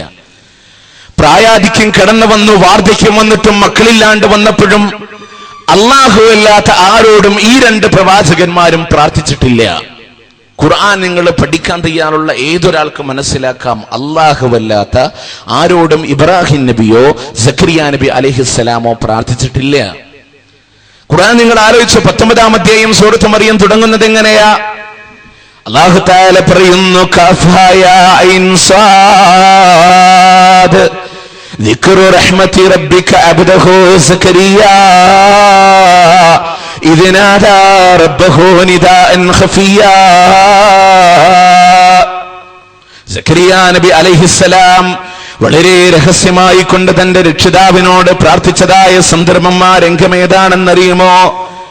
അദ്ദേഹം പറയുന്നുണ്ട് വഹനൽ അൽമു മിന്നീ വശഅല റഅസ് ശൈബാ, എന്റെ മുടിയെല്ലാം നിറച്ചു പോയിരിക്കുന്നു നാഥാ, എന്റെ എല്ലെല്ലാം ദുർബലമായി പോയിട്ടുണ്ട് റബ്ബേ. ശേഷം വിശദീകരിക്കുന്നു, ഞാനൊരു വന്യകനാണല്ലോ, എന്റെ ഭാര്യ വയോ വന്നുകയാണല്ലോ റബ്ബേ, എനിക്കൊരു മക്കളുണ്ടാവുകയില്ലല്ലോ നാഥാ. വലമ്മകുൻ ബിദുആഇക റബ്ബി ശഖിയ്യാ, എന്റെ റബ്ബേ നിന്നോട് തേടിയിട്ട് ഞാനൊരിക്കലും ഭാഗ്യം കെട്ടവനായി പോയിട്ടില്ല റബ്ബേ. നിന്നോട് പ്രാർത്ഥിച്ചിട്ട് ഞാനൊരിക്കലും ഭാഗ്യം കെട്ടവനായി പോയിട്ടില്ല റബ്ബേ. ഇത്രയും കാലം നീ മക്കളില്ലാതെ പരീക്ഷിച്ചപ്പോ, ഇത്രയും വാർദ്ധക്യം എനിക്ക് കടന്നു വന്നാലും, എന്റെ ഭാര്യ വിധവയായി, എന്റെ ഭാര്യ വന്യകയായി പോയാലും, എന്റെ മുടിയെല്ലാം നിറച്ചു പോയാലും റബ്ബേ, ഞാൻ നിന്നോട് ദുആ ചെയ്തിട്ട് പ്രാർത്ഥിച്ചിട്ട് ഭാഗ്യം കെട്ടവനായി പോയിട്ടില്ല റബ്ബേ. അള്ളാഹു അല്ലാത്ത ആരോടും പ്രാർത്ഥിക്കാൻ തയ്യാറായില്ല. ഏതെങ്കിലും മക്ബറയെ പോയിട്ട് തുലാഭാരം നടത്താൻ തയ്യാറായില്ല. അവിടെ ജാറത്തിന് തവാഫ് ചെയ്യാൻ തയ്യാറായില്ല. എന്തേ? അള്ളാഹുട് പ്രാർത്ഥിച്ചു. ഖുർആൻ പറയാ, ആ സക്കരിയ നബി അലൈഹിസ്സലാം ഒരു കറാമത്ത് കാണുകയാ. കറാമത്ത് കണ്ടപ്പോ സക്കരിയ നബി അലൈഹിസ്സലാം അള്ളാഹുവിനോട് പ്രാർത്ഥിച്ചു. അതൊക്കെ മുജാഹിദുകൾ വെറുതെ പറയാകും. അല്ല കുഞ്ഞോനെ, നീയൊന്ന് നോക്ക് ഖുർആനില്, ഖുർആനിന്റെ 3-ാം അധ്യായം സൂറത്തു ആലി ഇമ്രാൻ 37-38 സൂക്തം നിങ്ങൾ ആലോചിച്ച് നോക്കിയേ. സക്കരിയ നബി അലൈഹിസ്സലാം പള്ളിയിലേക്ക് കടന്നു വരുമ്പോ പള്ളിയുടെ മിഹ്റാബിൽ മറിയം എന്ന് പറയുന്ന ഒരു സ്ത്രീ, എവിടെ? പള്ളിയുടെ മിഹ്റാബിൽ മറിയം എന്ന് പറയുന്ന ഒരു സ്ത്രീ. പരിശുദ്ധ ഖുർആൻ ഉപയോഗിച്ച പദമാണ് മിഹ്റാബ് എന്ന്. അല്ലേ? അന്ന് കാലത്തായിരുന്നു നന്നായി, ഇന്ന് കാലത്താണെങ്കിൽ അടിച്ചു കൊടുത്തു ആളുകൾ, കുറച്ചാളുകൾ. ഞാൻ ആരാന്നും പറയുന്നില്ല. അല്ലേ? പള്ളിയിലൊരു സ്ത്രീനെ കണ്ടാൽ അല്ലേ? അപ്പൊ പള്ളിയുടെ മിഹ്റാബിൽ മറിയം ബീവി വിശിഷ്ടമായ ഭക്ഷണം കഴിച്ചുകൊണ്ടിരിക്കുക. ഒരു കറാമത്ത് കാണാം, അല്ലാഹു തആല ഇറക്കി കൊടുത്ത ഭക്ഷണം. സക്കരിയ നബി ചോദിക്കുന്നു, ഇത് എവിടെ നിന്നാ? ഖാലത് ഹുവ മിൻ ഇൻദില്ലാഹ്. അവിടുന്ന് മറിയം ബീവി പറയുന്നു, ഇതെന്റെ റബ്ബ് നൽകിയതാണെന്ന് പറഞ്ഞപ്പോ, എന്റെ റബ്ബ് നൽകിയതാണെന്ന് മറുപടി നൽകിയപ്പോ, മറിയം ബീവിയുടെ മറുപടിയും ഞാനേതാ ബീവി പറഞ്ഞോ? ഇല്ല, മറിച്ചോ ഇത് എന്റെ റബ്ബ് നൽകിയതാണ്. അത് കേട്ടപ്പോ, ഈ ഒരു കറാമത്ത് കണ്ടപ്പോ സക്കരിയ നബി എന്താ ചെയ്തത്? ഹുനാലിക ദആ സക്കരിയ റബ്ബി ഹബ്ലി മിൻ ലദുൻക ദുർരിയതൻ തയ്യിബാ. അവിടെ വെച്ച് അപ്പോ സക്കരിയ നബി അലൈഹിസ്സലാം തന്റെ രക്ഷിതാവിനോട് തേടുകയാണ്, നാഥാ ഒരു നല്ല സന്താനത്തെ എനിക്ക് നൽകണേ റബ്ബേ. എന്തേ സംഭവിച്ചത്? കറാമത്ത് കാണുന്നു, കറാമത്ത് അംഗീകരിക്കുന്നു. ആരാണോ കറാമത്ത് കൊടുത്തത് ആ റബ്ബിനോട് തേടാൻ, ആ റബ്ബിനോട് പ്രാർത്ഥിക്കാൻ അതല്ലേ ഇസ്ലാം പഠിപ്പിക്കുന്നത്. അതല്ലാതെ അല്ലയോ മറിയം ബീവിയേ എനിക്കൊരു കുട്ടിയെ തരണേ എന്ന് പ്രാർത്ഥിച്ചില്ല, മറിച്ചോ കറാമത്ത് കാണുന്നു, കറാമത്ത് അംഗീകരിക്കുന്നു. ആരാണോ കറാമത്ത് കൊടുത്തത് ആ റബ്ബിനോട് പ്രാർത്ഥിക്കുന്നു. ഇത്രയും ലളിതമായൊരു ആദർശം അല്ലേ? ഇത്രയും സുന്ദരവും ലളിതവുമായ ഒരാദർശമാണ് ഇസ്ലാമിന് പറയാനുള്ളത്. അതുകൊണ്ട് നമ്മൾ എന്ത് വേണം? ആ ആദർശത്തിൽ അടിയുറച്ചുകൊണ്ടുള്ള ഒരു ജീവിതം നമുക്കുണ്ടാകണം. അംബിയ മുർസലുകളെ മുഴുവനും തേടിയത് ഏകനായ ദൈവത്തിനോട്, ഔലിയാക്കളെ തേടിയത് ഏകനായ ദൈവത്തിനോട്. അള്ളാഹുവിന്റെ യഥാർത്ഥമായ ഔലിയാക്കള് കുളിക്കാത്ത മുടിചട പിടിച്ച ഔലിയാക്കളല്ല. പരിശുദ്ധ ഖുർആൻ അഭിസംബോധന ചെയ്ത അള്ളാഹുവിന്റെ ഔലിയാക്കൾ. പരിശുദ്ധ ഖുർആനിന്റെ 18-ാം അധ്യായം സൂറത്തു കഹ്ഫിൽ വിശദീകരിക്കുന്ന അസ്ഹാബുൽ കഹ്ഫ് 13-14 സൂക്തം നിങ്ങൾ നോക്കിയേ അല്ലേ? ആ യുവാക്കളായ ഔലിയാക്കളെ കുറിച്ച് അള്ളാഹു പറയാ, ഇന്നഹും ഫിത്യത്തുൻ ആമനൂ ബിറബ്ബിഹിം വസിദ്നാഹും ഹുദാ വറബത്നാ അലാ ഖുലൂബിഹിം ഇദ് ഖാമൂ ഫഖാലൂ റബ്ബനാ റബ്ബുസ് സമാവാതി വൽ അർള് ലൻ നദ്ഉ മിൻ ദൂനിഹി ഇലാഹൻ ലഖദ് കുന്നാ ഇദൻ ശതതാ. അതാണ് അല്ലാഹുവിന്റെ ഔലിയാക്കൾ. വറബത്നാ അലാ ഖുലൂബിഹിം, അവരുടെ ഹൃദയങ്ങൾക്ക് നാം കെട്ടുറപ്പ് നൽകി. ഇത് കാമോ, അവരെ നിലകൊണ്ടതായ സന്ദർഭത്തിൽ ഫഖാലു, അവര് പറയുകയും ചെയ്തു, റബ്ബുനാ റബ്ബുസ് സമാവാതി വൽ അർള്, ഞങ്ങളുടെ രക്ഷിതാവ് ആകാശഭൂമികളുടെ രക്ഷിതാവായ തമ്പുരാനാണ്. ലൻ നദ്ഉ മിൻ ദൂനിഹി ഇലാഹാ, അവനെ കൂടാതെ യാതൊരാളോടും ഞങ്ങൾ പ്രാർത്ഥിക്കുകയില്ല. അതാണ് അല്ലാഹുവിന്റെ ഔലിയാക്കള്. അപ്പൊ ഔലിയാക്കള് പറയുന്ന, അമ്പിയാക്കള് പഠിപ്പിച്ച ആദർശം മുഴുവനും ഏകനായ ദൈവത്തിനോട് പ്രാർത്ഥിക്കുക, ദുആ ചെയ്യുക എന്നുള്ളതാണ്. നിങ്ങൾ ആലോചിക്കാനും ചിന്തിക്കാനും വേണ്ടി ഈ രണ്ട് ചോദ്യം നിങ്ങൾക്ക് മുമ്പിൽ ഞാൻ ഇടുകയാ. എന്റെ ശബ്ദത്തിനോട് യോജിപ്പും വിയോജിപ്പുമുള്ള ആളുകൾ ഉണ്ടാകും. വിയോജിക്കുന്നവരോടായി ഞാൻ പറയുകയാ, നിങ്ങൾ ഇഷ്ടപ്പെടുന്ന, നിങ്ങൾ അംഗീകരിക്കുന്ന നിങ്ങളുടെ പണ്ഡിതന്മാരോട് നിങ്ങൾ ചോദിച്ചു നോക്കാൻ. പരിശുദ്ധ ഖുർആനിൽ പറഞ്ഞ പ്രാർത്ഥനകൾ മുഴുവനും റബ്ബി റബ്ബന അല്ലാഹുമ്മ എന്നാണ്, അല്ലേ? അല്ലാഹു അല്ലാത്തവരോടുള്ള ഒരു പ്രാർത്ഥന പരിശുദ്ധ ഖുർആനിലുണ്ടോ? നിങ്ങൾ ചോദിച്ചു പഠിക്കുക. രണ്ടാമത്തെ ചോദ്യം, അല്ലാഹു അല്ലാത്തവരോട് തേടാം, പ്രാർത്ഥിക്കാമെന്ന് പഠിപ്പിച്ച ഒരു പ്രവാചകന്റെ പേര് പറയാൻ കഴിയുമോ? ഈ രണ്ട് ചോദ്യത്തിന് നിങ്ങൾ ഉത്തരം കിട്ടിയാൽ നിങ്ങൾക്കതിൽ പരിപൂർണമായ ഒരു നിത്യസ്ഥിതിയിലേക്ക് എത്തിപ്പെടാൻ കഴിയും. ഞാൻ നിങ്ങളോട് പറയുന്നു, നമ്മൾ ഓരോ ദിവസവും നമസ്കാരത്തിൽ റബ്ബിന്റെ മുന്നിൽ 17 തവണ പ്രതിജ്ഞയെടുക്കുന്ന ഇയ്യാക നഅ്ബുദു വ ഇയ്യാക നസ്തഈൻ, നാഥാ നിന്നെ മാത്രം ഞങ്ങൾ ആരാധിക്കുന്നു, നിന്നോട് മാത്രം ഞങ്ങൾ സഹായം തേടുകയും ചെയ്യുന്നു റബ്ബേ. സൂറത്ത് ഫാത്തിഹയിലെ ആയത്തല്ലേ, ദൈനംദിന ജീവിതത്തിലൂടെ ഓതുന്ന ആയത്തല്ലേ, അതിന്റെ അർത്ഥമെങ്ങാനും ഒന്ന് പഠിക്കാൻ, അത് ജീവിതത്തിലൂടെ ഒന്ന് പ്രാവർത്തികമാക്കാൻ, അതാ നിന്നെ മാത്രം ഞങ്ങൾ ആരാധിക്കുന്നു, നിന്നോട് മാത്രം ഞങ്ങൾ സഹായം തേടുകയും ചെയ്യുന്നു റബ്ബേ. ഈ തൗഹീദ് പറയാനാണ് റസൂൽ പ്രയാസപ്പെട്ടത്. ഈ തൗഹീദാണ് മുഹിയുദ്ദീൻ ശൈഖ് റഹ്മത്തുള്ളാഹി അലൈഹി ജനങ്ങളോട് പറഞ്ഞത്. പക്ഷേ ജനങ്ങൾക്ക് ഇതൊന്നും അറിയില്ല. അവിടെയാണ് അബദ്ധം പറ്റിയത്. മുഹിയുദ്ദീൻ ശൈഖിനെ സംബന്ധിച്ച് നമ്മൾ പഠിക്കേണ്ടത് അദ്ദേഹത്തിന്റെ സ്വന്തം കൈപ്പട കൊണ്ട് രചിച്ച ഫത്ഹുർ റബ്ബാനി, ഫുതൂഹുൽ ഒയ്ബ്, ഉന്യത്തു താലിബീൻ തുടങ്ങിയ മുഹിയുദ്ദീൻ ശൈഖിന്റെ ഗ്രന്ഥങ്ങളിൽ നിന്നാണ്. ആ ഗ്രന്ഥങ്ങളിൽ പറയുന്നത് പച്ചയായ തൗഹീദാണ്, യാഥാർത്ഥ്യമാണ്. നിങ്ങൾ മറ്റുള്ള നൂലാമാലകളിൽ നിന്ന് നിങ്ങൾക്കൊരിക്കലും മുഹിയുദ്ദീൻ ശൈഖിനെ പഠിക്കാൻ കഴിയില്ല. അദ്ദേഹത്തിന്റെ കൈപ്പട കൊണ്ട് രചിച്ച ആ ഫത്ഹുർ റബ്ബാനി, ഫുതൂഹുൽ ഒയ്ബൊക്കെ ഒന്ന് മറിച്ചു നോക്കിക്കോ.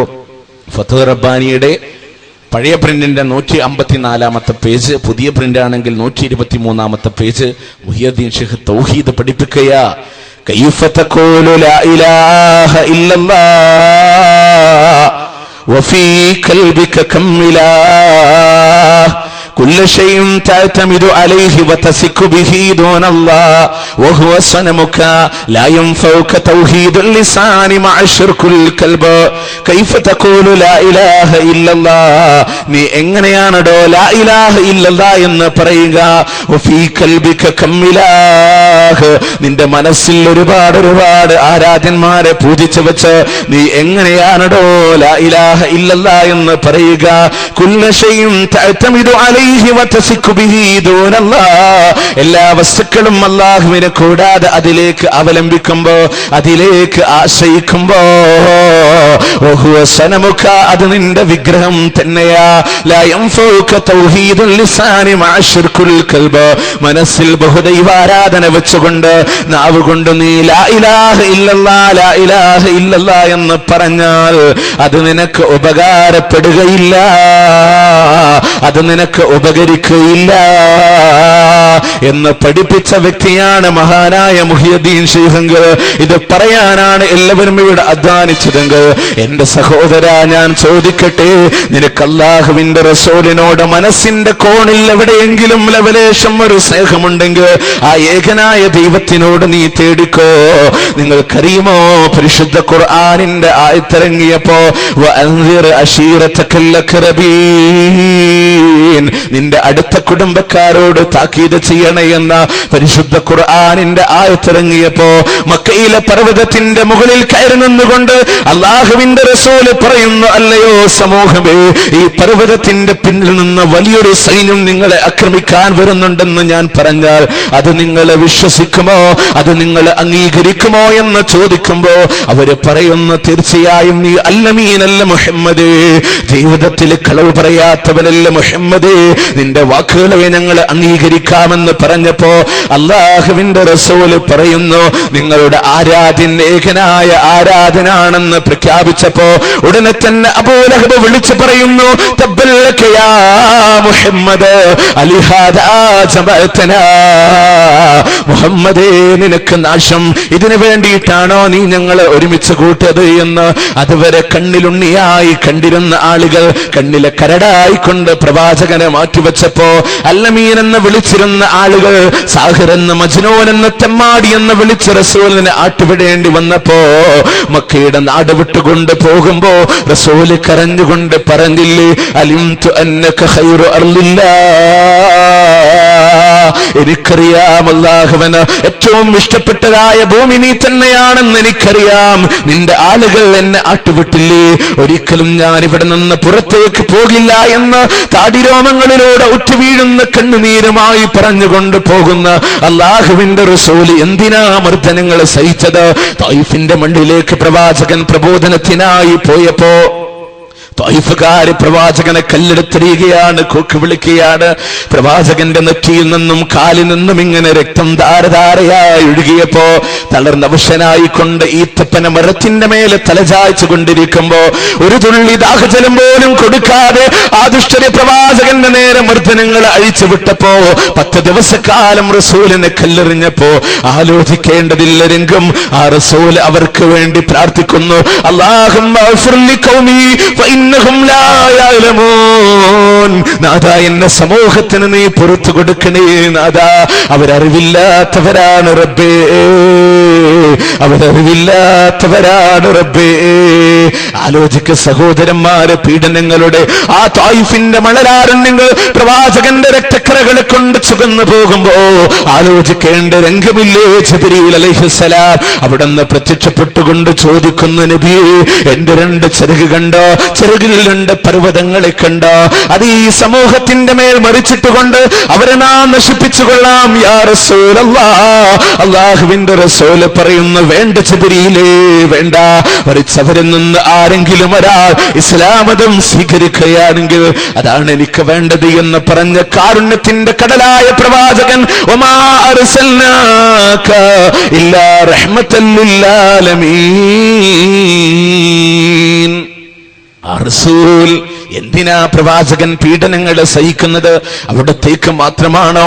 അങ്ങ് ഫതഹാഇന്റെ മലഞ്ചെരിവില് ഉമയ്യത്തിന്റെ കിങ്കരന്മാര് ചുട്ടുപഴുത്ത മണലാരുണ്യത്തിലൂടെ മലത്തിക്കിടത്തി നെഞ്ചത്തിലൂടെ കനവേറിയ പാറക്കല്ലും ഏറ്റുവെച്ചുകൊണ്ട് വലിച്ചു കൊണ്ടുപോകുന്ന ബിലാൽ റളിയല്ലാഹു അൻഹു ദാഹമുണ്ടേ അതിശയെന്ന് പറഞ്ഞപ്പോ മുഖത്തിലേക്ക് കാർക്കിച്ചു തുപ്പിയ കഫത്തിന്റെ തുള്ളുകളെ കൊണ്ട് പരിഹസിക്കപ്പെടേണ്ടി വന്നപ്പോഴും ആകാശഗോപുരങ്ങളിലേക്ക് വിരൽ ചൂണ്ടിക്കൊണ്ട് പറയുന്നു, അല്ലാഹു അഹദ്, അല്ലാഹു അഹദ്, അല്ലാഹു അഹദ് എന്ന് പ്രഖ്യാപിക്കുമ്പോ എന്തിനാ ഇവര് മർദ്ദനങ്ങളെ സഹിച്ചത്?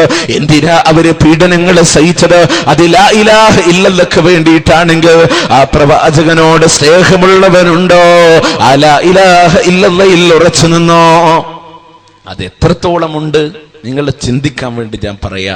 പ്രവാചകൻ തൗഹീദ് ഉൾക്കൊണ്ടുകൊണ്ട് പ്രവാചകനോട് കൂടെ ജീവിക്കുന്ന സ്വഹാബാക്കളോട് അല്ലാഹുവിന്റെ റസൂൽ പറയാ, ഇയ്യാകും അശ്ശിർകുൽ അസ്അറ, ഏറ്റവും ചെറിയതായ ബഹുദൈവ ആരാധനയെ നിങ്ങൾ സൂക്ഷിക്കണേ. സ്വഹാബാക്കൾ ചോദിക്കുന്നു, അശ്ശിർകുൽ അസ്അർ, ഏതാണ് റസൂലേ ഏറ്റവും ചെറിയതായ ബഹുദൈവ ആരാധന എന്ന് ചോദിക്കുമ്പോ അല്ലാഹുവിന്റെ റസൂല് പറയുന്നു, അർരിയാ, അർരിയാ, ലോകമാന്യതയാണ്, ജനങ്ങളെ കാണണം എന്ന് വിചാരിച്ചുകൊണ്ട് നീ പ്രവർത്തിക്കലാണ്. മൻ സല്ലാ യുറാഇ ഫഖദ് അശ്റക, മറ്റുള്ളവരെ കാണിക്കാൻ വേണ്ടി ആര് നമസ്കരിച്ചുവോ അവൻ ശിർക്ക് ചെയ്തു പോയി. വമൻ തസദ്ദഖ യുറാഇ ഫഖദ് അശ്റക, മറ്റുള്ളവരെ കാണിക്കാൻ വേണ്ടി ആര് സദഖ ചെയ്തുവോ അവനും ശിർക്ക് ചെയ്തു പോയി എന്ന് ഇമാം അഹ്മദ് ഉദ്ധരിക്കുന്ന ഹദീസിലൂടെ. ആലോചിക്കേണ്ടതില്ല സഹോദരന്മാരെ. ഇനിയും നിങ്ങൾ ചിന്തിക്കാൻ വേണ്ടി 3 ആളുകളെ നാളെ പരലോകത്തേക്ക് കൊണ്ടുവരപ്പെടുമെന്നും ആ 3 ആളുകളെയും നരകത്തിലേക്ക് എറിയപ്പെടുമെന്നും റസൂലുള്ളാഹി സ്വല്ലല്ലാഹു അലൈഹി വസല്ലമ പഠിപ്പിക്കുമ്പോ ഒരാളെ വിചാരണ ചെയ്യുന്നു, അദ്ദേഹത്തോട് ചോദിക്കുന്നു, നീ എന്താണ് എന്റെ മാർഗത്തിൽ ചെലവഴിച്ചതെന്ന് ചോദിക്കുമ്പോ അവൻ പറയുന്നു, നാഥാ,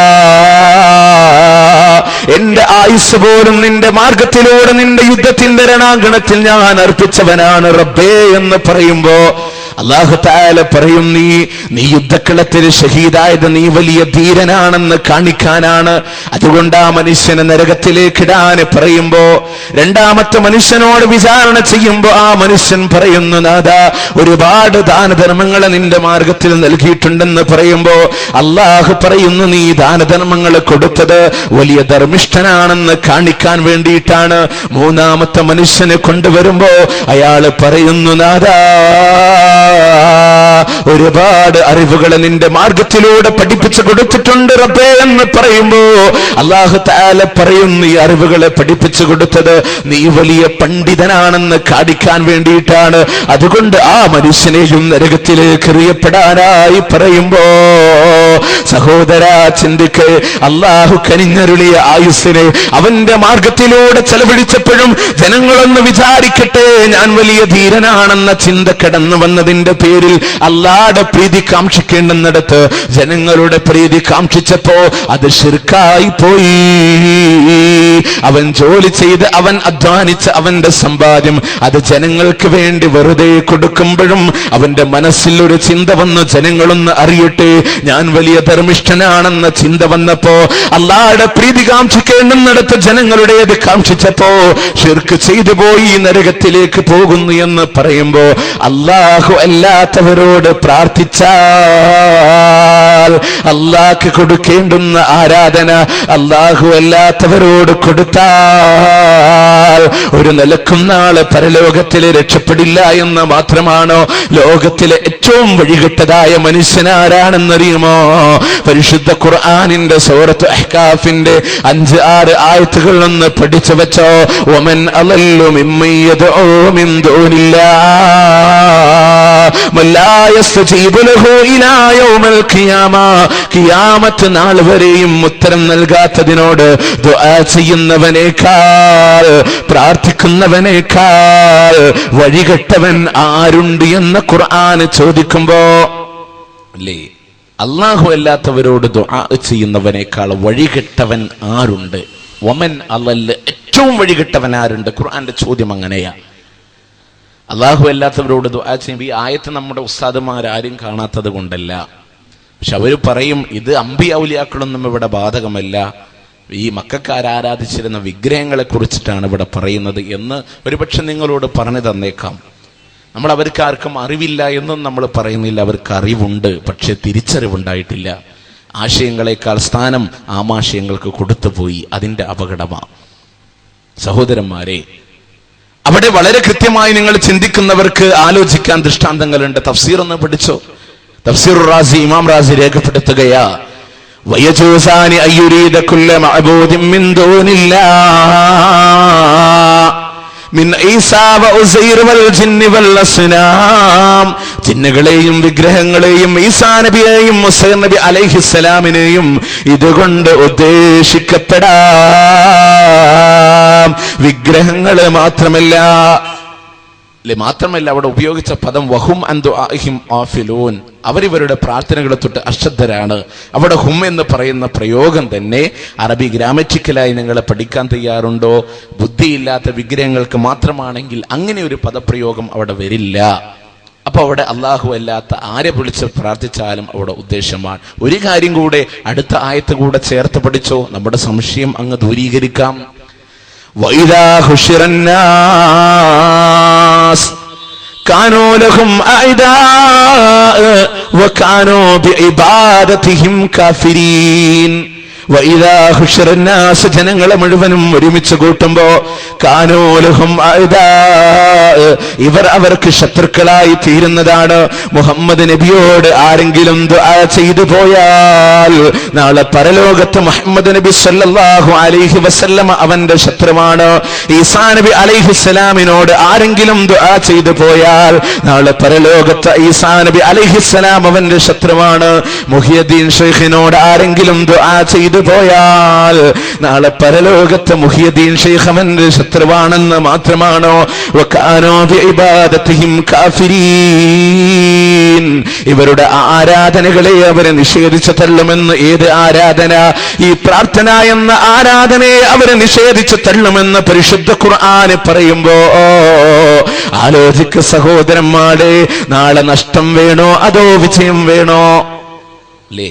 ഇങ്ങനൊരു ശിർക്ക് വന്നു പോയാൽ എന്തേ പ്രശ്നം? നിങ്ങൾ ആലോചിച്ച് നോക്കുക. നാളെ റബ്ബിന്റെ കോടതിയിൽ അള്ളാഹുവോട് മാത്രം പ്രാർത്ഥിക്കണമെന്ന് പറഞ്ഞവർ ഒരു ഭാഗത്ത് നിൽക്കുക, അള്ളാഹു അല്ലാത്തവരോട് പ്രാർത്ഥിക്കാമെന്ന് പറഞ്ഞവർ മറുഭാഗത്ത് നിൽക്കുക. നിങ്ങൾ സങ്കല്പിക്കുക, രണ്ട് കൂട്ടർ ആളുകൾ നിൽക്കുന്നുണ്ട്. അള്ളാഹു പറയുകയാണ്, അള്ളാഹു അല്ലാത്തവരോട് ദുആ ചെയ്താലും കുഴപ്പമില്ല എന്ന് അള്ളാഹു പറഞ്ഞാൽ, അള്ളാഹുവോട് മാത്രം ദുആ ചെയ്തു എന്നുള്ളതിന്റെ പേരിൽ മുജാഹിദുകളെ അള്ളാഹു നരകത്തിൽ എറിയോ? ഒരിക്കലുമില്ലല്ലോ. നേരെ മറിച്ച് പരിശുദ്ധ ഖുർആൻ ഗണ്യതമായി അറിയിച്ച ഹദീസിന്റെ നെസ്സോടുകൂടെ എത്രയോ തവണ ആവർത്തിച്ച് പറഞ്ഞ ഈ വിഷയം, പ്രാർത്ഥന അള്ളാഹുവിനോട് മാത്രമെന്ന് അള്ളാഹു പ്രഖ്യാപിക്കുമ്പോ അള്ളാഹു അല്ലാത്തവനോട് ദുആ ചെയ്തവന്റെ അവസ്ഥ എന്താ അവസ്ഥ? ഫഖദ് ഹറമല്ലാഹു അലൈഹിൽ ജന്ന വമഅവാഹുൻ നാർ. അവൻ അല്ലാഹു സ്വർഗമെന്നുള്ളത് ഹറാമാക്കിയിട്ടുണ്ട്. അവന്റെ സങ്കേതം അത് നരകമാണെന്ന് പരിശുദ്ധ ഖുർആൻ പറയുമ്പോ ആലോചിക്ക്. പരലോകം നഷ്ടപ്പെട്ടു, ഇനിയൊന്ന് തിരിച്ചു വന്നിട്ട് പോവാൻ പറ്റുമോ നമുക്ക്? അവിടെയാ ചിന്തിക്കേണ്ടത്. അത് പരാജയപ്പെട്ടു പോയി. പടച്ചവനെ, ഞങ്ങളെ ഒന്ന് മടക്കി തരികയാണെങ്കിൽ റബ്ബേ ഞങ്ങൾ നല്ലതുപോലെ ജീവിക്കാം എന്ന ചിന്ത മാത്രമല്ല മനുഷ്യൻ പറയും. നമുക്കില്ല. ഇതാണ് നമ്മുടെ ഫൈനൽ ചാൻസ്, ലാസ്റ്റ് ചാൻസ് ആണ്, അവസാന അവസരം. ഇവിടം കഴിഞ്ഞാൽ ഇനി മടങ്ങി വന്ന് ചെയ്യാൻ പറ്റില്ല. അതുകൊണ്ട് മരണത്തിന് മുമ്പുള്ള ജീവിതത്തിൽ തയ്യാറെടുത്തു കൊള്ളുക. ഏകനായ ദൈവത്തോടുള്ള പ്രാർത്ഥന നിങ്ങൾക്കുണ്ടോ എങ്കിൽ നിങ്ങൾക്ക് രക്ഷപ്പെടാം. നമുക്കറിയാലോ, പരിശുദ്ധ ഖുർആനിന്റെ 39-ാം അധ്യായം സൂറത്തുൽ സുമറിന്റെ 65-ാമത്തെ സൂക്തത്തിലൂടെ അല്ലാഹു സുബ്ഹാനഹു വ തആല വിശദീകരിക്കുകയാണ്. പ്രവാചകനോട് വിളിച്ചു പറയുന്ന വാചകം, വലഖദ് ഊഹിയ ഇലൈക وإلى الذين من قبلك لئن أشركت ليحبطن عملك ولتكونن من الخاسرين. ولقد أوحي إليك അല്ലയോ റസൂലേ, അങ്ങേക്ക് വഹി നൽകിയിരിക്കുന്നു. وإلى الذين من قبلك അങ്ങയുടെ പൂർവികരായി കടന്നു വന്ന ഏതേത് പ്രവാചകന്മാരുണ്ടോ അവർക്കും വഹി നൽകിയിട്ടുണ്ട് റസൂലേ.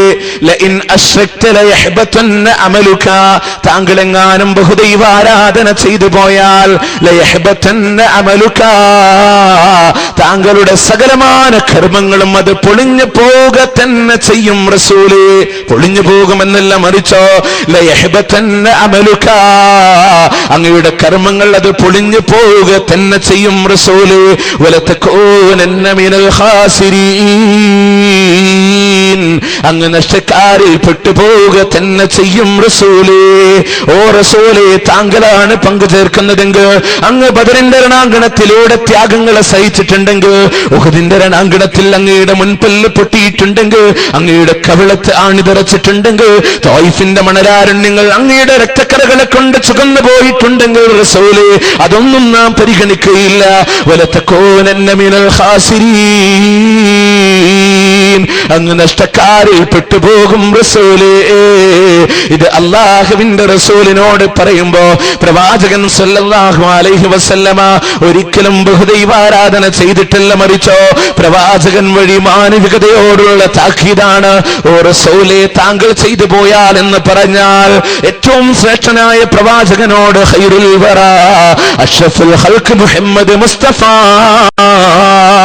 സല്ലല്ലാഹു അലൈഹി വസല്ലം എന്ന് പറയുന്ന ആ പ്രവാചകനോട് പറയുമ്പോൾ, നബിയെ താങ്കളെങ്ങാനും ശിർക്ക് ചെയ്തു പോയാലെന്ന് പറഞ്ഞാൽ നമ്മളെപ്പോലുള്ള സാധാരണക്കാര് അവരുടെ കയ്യിൽ നിന്ന് ശിർക്ക് സംഭവിക്കുമ്പോ എന്തായിരിക്കും നമ്മളുടെ അവസ്ഥ അല്ലെ? അതുകൊണ്ടൊന്ന് ആലോചിക്കാൻ ആ റസൂലിനോട് പറയുമ്പോൾ അതുവഴി നമ്മളോടുള്ള മാനവികരോടുള്ള താക്കീതാണ്, മുന്നറിയിപ്പാണ് എന്ന് മനസ്സിലാക്കി ഒരിക്കൽ പോലും ലവലേശം പോലും ശിർക്ക് വരാതെ, ഒരു അണുത്തൂക്കം പോലും ശിർക്ക് നമ്മുടെ ജീവിതത്തിൽ കടന്നു വരാതെ നമ്മൾ ആലോചിക്കണം. ആ വിഷയത്തിൽ നമ്മുടെ മാതാപിതാക്കൾ നമ്മളോട് സമ്മർദ്ദം ചെലുത്തിയാൽ പോലും അവരെ അനുസരിക്കരുത് എന്ന് പഠിപ്പിച്ച ഒരു മതത്തിന്റെ അനുയായികൾ, അതിൽ അത്രയും ഗൗരവമുണ്ട് എന്നുള്ളത് കൊണ്ട് നിങ്ങൾ ആലോചിച്ച് നോക്കി. മാതാപിതാക്കളോടുള്ള കടമകളും കടപ്പാടുകളും ഇസ്ലാം വിശദീകരിച്ചപ്പോ അല്ലാഹ് പറഞ്ഞതെന്താ? ഫലാ തഖുല്ലഹുമാ ഉഫിൻ വലാ തൻഹർഹുമാ വഖുല്ലഹുമാ ഖൗലൻ കരീമാ. അവരോട് ചെയ്യുന്നുള്ള വാക്ക് നിങ്ങൾ പറയാൻ പാടില്ല, അവരോട് കയർത്തുകൊണ്ട് സംസാരിക്കരുത്, അവരോട് നിങ്ങൾ മാന്യമായി സംസാരിക്കണേ. വഖ്ഫിദ് ലഹുമാ ജനാഹ ദുല്ലി മിനർ റഹ്മാ. കാരുണ്യത്തിന്റെ ചിറകുകൾ ആ മാതാപിതാക്കൾക്ക് വേണ്ടി താഴ്ത്തിയിട്ട് കൊടുക്കണേ. ഹദീസുകളിലൂടെ വിശദീകരിച്ചില്ലേ? വെറുപ്പോടുകൂടെയുള്ള ഒരു നോട്ടം പോലും ആ മാതാപിതാക്കൾക്ക് നേരെ അരുത്.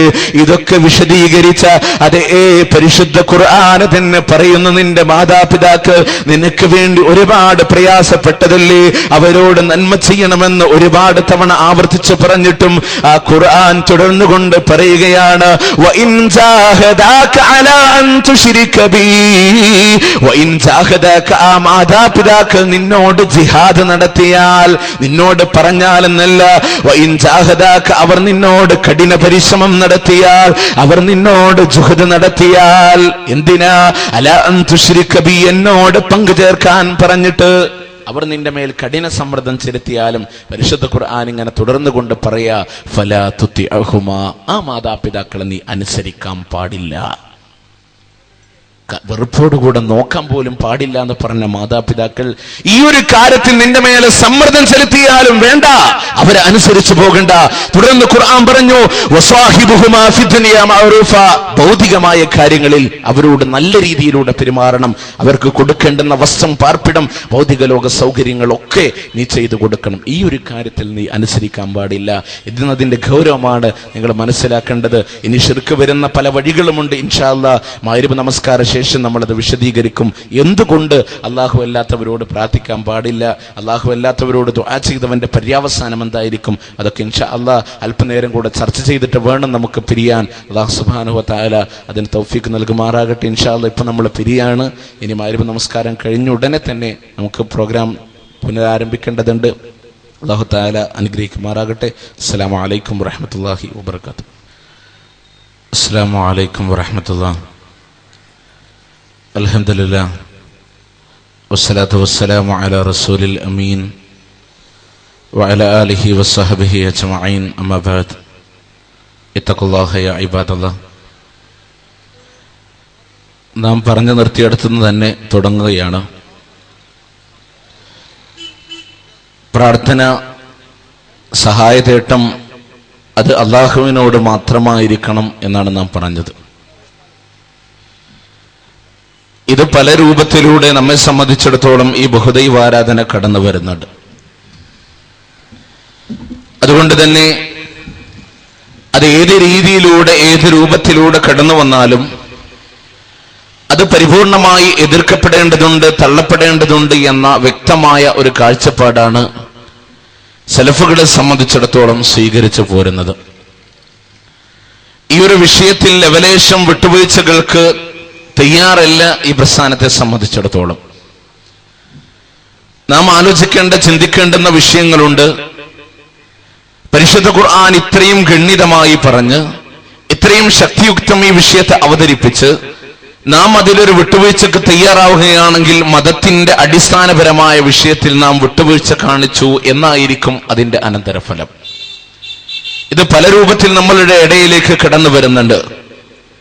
സലഫി പ്രസ്ഥാനത്തെ സംബന്ധിച്ചിടത്തോളം ഇന്ന് നമുക്കിടയിൽ നടമാടിക്കൊണ്ടിരിക്കുന്ന മാലമൗലിദുകളെ, ഹദാദ് റാത്തിബുകളെ ശക്തമായി എതിർക്കപ്പെടുന്നുണ്ട്.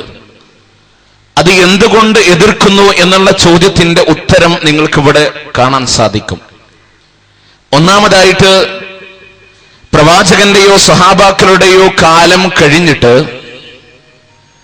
ഏറ്റവും ഉത്തമമായ നൂറ്റാണ്ട് എന്ന് പഠിപ്പിച്ച 300 കൊല്ലങ്ങൾക്ക് ശേഷമാണ്, അഥവാ ഹിജ്റ 300 വർഷങ്ങളിൽ ഭരിച്ചുകൊണ്ടിരുന്ന ഫാത്തിമിയ ഖിലാഫത്തിന്റെ കാലഘട്ടത്തിനാണ് ആദ്യമായി എഴുത്തുരൂപത്തിലുള്ള ഗ്രന്ഥരൂപത്തിലുള്ള മൗലിദുകൾ രംഗപ്രവേശനം ചെയ്യുന്നത്. പിന്നീട് അവിടെ നിന്ന് ഹിജ്റ 600-ാം വർഷത്തിൽ ഹിർബലിന്റെ ഭരണാധികാരി മുദഫർ എന്ന് പറയുന്ന രാജാവിന്റെ ഭരണകാലത്ത് ഇതിന് ജന്മദിനാഘോഷ രൂപത്തിലേക്ക് പിന്നീട് അതിന് പരിവർത്തനം സംഭവിക്കുകയാണ്. അപ്പൊ 300 കൊല്ലത്ത് അഥവാ 3 നൂറ്റാണ്ടിന്റെ ആളുകൾക്ക് പരിചയമില്ലാത്ത ആചാരം എന്നുള്ളത് കൊണ്ട് ഇതിന് ശക്തമായി എതിർക്കുന്നു. ഇതിന് മലയാളത്തിലെ തഴവ കുഞ്ഞു മുഹമ്മദ് മുസ്ലിയാർ എന്ന് പറയുന്ന കേരളക്കരയുടെ തെക്കൻ ജില്ലയിലെ പ്രശസ്തനായ ഒരു പണ്ഡിതൻ, അദ്ദേഹം എഴുതി വെച്ചതാണ് ഈ സംഭവം. മൗലീദ് കഴിക്കൽ മുമ്പ് പതിവില്ലാത്തതാ, അത് ഹിജ്റ 300 ശേഷം വന്നതാ. മൗലിദ് കഴിക്കൽ മുമ്പ് പതിവില്ലാത്ത ആചാരമാണ്, 300 കൊല്ലങ്ങൾ കഴിഞ്ഞിട്ടാണ് അത് വന്നത്. അത് ഹലബി 1-ാം ഭാഗമിൽ നോക്കിക്കോ. ഇത് അദ്ദേഹം അവിടെ തെളിവ് പറയുക. പിന്നെ അദ്ദേഹം പറയുന്നത് ആരെ കൊണ്ടുവന്നു എന്നാ? മലിക്കുൽ മുളഫർ ധീരനായൊരു രാജന, ഹിർബൽ ഭരിച്ചവനാണ് വന്ദനമിഷ്ടനാ. ഹിജ്റ 300-ാം വർഷത്തിൽ ഹിർബലിന്റെ ഭരണാധികാരി മുളഫർ എന്ന് പറയുന്ന രാജാവ് കൊണ്ടുവന്നതാണ് ഈ ആചാരമെന്ന്. ഇതാണ് അദ്ദേഹം പറഞ്ഞത്. പക്ഷെ ഇതിനോട് നമുക്ക് വിയോജിപ്പ്. ഈ മുളഫർ രാജാവ് ഈ ഹിർബൽ ഭരിക്കുന്നത് 300-ാം കൊല്ലത്തിലല്ല, 600-ാം വർഷത്തിലാ. അപ്പൊ അതുകൊണ്ട് 300-ാം വർഷത്തിൽ ഫാത്തിമിയ ഖിലാഫത്താണ്. ഫാത്തിമിയ ഖിലാഫത്തിന്റെ 362-ാമത്തെ കൊല്ലമാണ് മൗലിദ് രചിക്കപ്പെട്ടത്. അതാണ് അതിന്റെ സത്യാവസ്ഥ. ഇത് ഫത്തുൽ മുഈനിന്റെ ശറഹായുന്ന ഇആനത്തു താലിബീനിൽ വളരെ വ്യക്തമായി പറഞ്ഞിട്ടുണ്ട്. 300 കൊല്ലങ്ങൾക്ക് ശേഷം കടന്നു വന്ന ആചാരമാണെന്ന്. ഇമാം സുയൂത്തിയുടെ അൽ ഹാവിലിൽ ഫതാവ 190, 196 പേജുകൾ പരിശോധിച്ച് നോക്കിയാൽ അവിടെയും കാണാം. വഖദ് സുഇല ശൈഖുൽ ഇസ്ലാം ഹാഫിദുൽ അസ്ർ അബുൽ ഫദ്ൽ അഹ്മദ് ഇബ്നു ഹജർ അൻ അമലുൽ മൗലിദി ഫഅജാബ ബിനഫ്സിഹി അസ്ലു അമലുൽ മൗലിദി ബിദ്അത്തുൻ ലം തുൻകൽ അൻ അഹദ മിന അസ്സലഫ് അസ്സാലിഹീന മിൻ ഖുറൂനി സലാസ. ഇബ്നു ഹജർ തങ്ങളോട് മൗലിദിനെ സംബന്ധിച്ച് ചോദിക്കപ്പെട്ടപ്പോ വളരെ ഗണ്യമായി കൊണ്ട് തന്നെ ഇബ്നു ഹജർ തങ്ങൾ മറുപടി നൽകുകയാണ്, മൗലിദിന്റെ അടിസ്ഥാനം ബിദ്അത്ത് തന്നെ. 300 കൊല്ലങ്ങൾ കഴിഞ്ഞിട്ടാണ് അത് ഉണ്ടായിട്ടുള്ളത് എന്ന്. അതുപോലെ തന്നെ ഇമാം ഫാഖിഹാനി തന്റെ അസ്സുനൻ വൽ മുബ്തദിഅത്തിലൂടെയും രേഖപ്പെടുത്തിയിട്ടുണ്ട്. സഹോദരന്മാരെ ആകെ കൂടെ നോക്കിയാൽ 300 കൊല്ലങ്ങൾ കഴിഞ്ഞ് സഹാബാക്കൾക്ക് പരിചയമില്ലാത്ത, താബിഉകൾക്ക് പരിചയമില്ലാത്ത, താബിഉകൾക്ക് പരിചയമില്ലാത്ത ആചാരം 300 കൊല്ലത്തെ ആളുകൾക്കും പരിചയമില്ല. അല്ലാഹുവിന്റെ റസൂൽ പറയുന്നു, ഖൈറുന്നാസി ഖർനീ സുമ്മല്ലദീന യലൂനഹും സുമ്മല്ലദീന യലൂനഹും. ജനങ്ങളിൽ ഉത്തമർ എന്റെ നൂറ്റാണ്ടാണ്, പിന്നെ അതിനോടടുത്ത് വരുന്നവരാണ്, പിന്നെ അതിനോടടുത്ത് വരുന്നവരാണെന്ന് പഠിപ്പിച്ച ഉത്തമരായ 3 തലമുറക്കും ഈ ആചാരത്തെ പരിചയമില്ല. ഇമാം ഫാഖിഹാനി പറയുന്നു അസ്സുനൻ വൽ മുബ്തദിഅത്തിലൂടെ, വലൗ കാന ഫീ ഹാദാ ഖൈറാ كيف يغفل عنه أبو بكر وعمر وعثمان وعلي رضي الله عنهم وسائر الصحابة والتابعين والتابعين والأئمة ولو كان في هذا خيرا. ഇതിലൊരു പുണ്യകർമ്മം ഉണ്ടാകുമായിരുന്നെങ്കിൽ كيف يغفل عنه أبو بكر وعمر وعثمان وعلي رضي الله عنهم. ഈ 4 ഭരണാധികാരികൾ എന്തുകൊണ്ടാണ് ഇതിൽ നിന്ന് അശ്രദ്ധരായി പോയത്? ഇതിലൊരു പുണ്യമുണ്ടായിരുന്നെങ്കിൽ എന്തുകൊണ്ടാണ് ഇവർ ഇതിൽ നിന്ന് അശ്രദ്ധരായി പോയത്? വസായിരി സഹാബ, മറ്റുള്ള സഹാബാക്കളാരും ഇത് ചെയ്തിട്ടില്ല. വത്താബഈന വത്താബഈന, താബിഉകൾക്കും ഇത് പരിചയമില്ല. വൽ അഇമ്മാ, മദ്ഹബിന്റെ ഇമാമുകൾക്കാർക്കും തന്നെ ഇത് പരിചയമില്ല. ശേഷം അദ്ദേഹം പറയുന്നു, ലാ ശക്ക, സംശയം വേണ്ട, അന്നഹു അഹദസഹു, അത് പുതുതായി ഉണ്ടായത് തന്നെയാ, അത് അത് പുതുതായി ഉണ്ടായ ആചാരമാണ്. ശേഷം ഇമാം ഫാഖിഹാനി പറയുന്നത്, എന്നോട് നിങ്ങൾക്ക് വിദ്വേഷം വേണ്ട. ഇതാരാണ് ഇതുകൊണ്ട് പ്രാധാന്യം പിടിച്ചതെന്നറിയുമോ? അത് അൽ അക്കാലൂൻ അൽ ബത്താലൂൻ, ശാപ്പാട് രാമന്മാരായ ആളുകളാണ്, ഭക്ഷണത്തിന് കൊതിയുള്ള ആളുകളാണ് ഇതുകൊണ്ട് പ്രാധാന്യം പിടിച്ചത് എന്ന് ഇമാം ഫാഖിഹാനി പറയുമ്പോ അവിടുന്ന് ഇമാം സുയൂത്തി തന്റെ അൽ ഹാവിയിൽ ഫതാവയുടെ 196 പേജിലും ഇത് എടുത്തുദ്ധരിക്കുന്നുണ്ട്. സഹോദര, മൗലിദ് കഴിക്കലാണ്, റാത്തീബ് കഴിക്കലാണ്, എല്ലതും കഴിക്കലുകളായി മാറുമ്പോ അത് നമുക്ക് വേണ്ട. അതിനുവേണ്ടി ഉണ്ടാക്കിയ ആചാരമാണ്. 300 കൊല്ലങ്ങൾ കഴിഞ്ഞു വന്നതാണ്. ഇനി നിങ്ങൾക്കൊന്നുകൂടെ ഞാൻ പറയാം. ഏറ്റവും ആദ്യത്തെ മാലപ്പാട്ട് ഏതാ? അത് മുഹിയുദ്ദീൻ മാലയ. അതെന്നെ ഉണ്ടായി? അത് 402 കൊല്ലങ്ങൾ മുമ്പ്. അത് ആരെ ഉണ്ടാക്കി? അത് കോഴിക്കോട്ടുകാരൻ ഖാലി മുഹമ്മദ് ഉണ്ടാക്കിയതാ. അത് കഴിഞ്ഞിട്ടാണ് രണ്ടാമത്തെ മാല നൂൽമാല. അത് കഴിഞ്ഞിട്ടാണ് റിഫായി മാല, നഫീസത്ത് മാല. അപ്പൊ ഏതാണ്ട് 402 കൊല്ലം മുമ്പുള്ള മുസ്ലിമീങ്ങൾക്ക് മാലപ്പാട്ട് അറിയില്ല. ഇനി ഹിജറ 400-450 കാലഘട്ടങ്ങളിൽ ബാഗ്ദാദിൽ ജനിച്ച മുഹിയുദ്ദീൻ ഷെയ്ഖിനെ സംബന്ധിച്ച് ഹിജറ 1040 തമിഴ്നാട്ടിലെ കായൽപട്ടണം എന്ന് പറയുന്ന പ്രദേശത്ത് ജനിച്ച സദഖത്തുല്ലാഹിൽ കാഹിലി എഴുതിയതാണ് കുത്തുബിയത്ത്. അദ്ദേഹം 1040 ജനിച്ചു, 1115 മരണപ്പെട്ടു. അപ്പൊ ഈ കാലഘട്ടത്തിന് മുമ്പുള്ള മുസ്ലിമീങ്ങൾക്ക് കുത്തുബിയത്ത് അറിയില്ല. അറ്റ്ലീസ്റ്റ് മുഹിയുദ്ദീൻ ഷെയ്ഖിന് പോലും അറിയില്ല. നിങ്ങൾ ആലോചിക്ക്, ഞാൻ ലളിതമായി പറയാം. മുഹിയുദ്ദീൻ ഷെയ്ഖിന് അല്ലാഹു തആല രണ്ടാമത് ഒരു ജന്മം കൊടുത്തു എന്ന് നിങ്ങൾ സങ്കല്പിക്കുക. അദ്ദേഹം നേരെ ഒരു പള്ളിയിൽ വരും, മെമ്പർഷിപ്പ് എടുക്കാൻ നാട്ടിലെ ഒരു സുന്നി പള്ളിയിൽ വരും. ഉടനെ തന്നെ പള്ളി സെക്രട്ടറി അദ്ദേഹത്തോട് ചോദിക്കും, നിങ്ങൾ സുന്നിയ? അദ്ദേഹം ചോദിക്കും, എന്തേ? അല്ല, നിങ്ങൾ കുത്തുബിയത്തൊക്കെ ചെല്ലാറുണ്ടോ? അപ്പൊ അദ്ദേഹം ചോദിക്കും, കുത്തുബിയത്തോ? മുഹിയുദ്ദീൻ മാലക്ക് പാടലില്ലേ? അപ്പോഴാണ് അദ്ദേഹം ചോദിക്കുക, എന്റെ പേരിൽ ഒരു മാല, ഞാനിതൊന്നും അറിയില്ലല്ലോ. ഓ, നിങ്ങൾ സലഫിയാണല്ലേ? ഇവിടെ വേണ്ട, അപ്പുറത്തെ പള്ളി പോയിക്കോ എന്ന് പറയും അല്ലേ?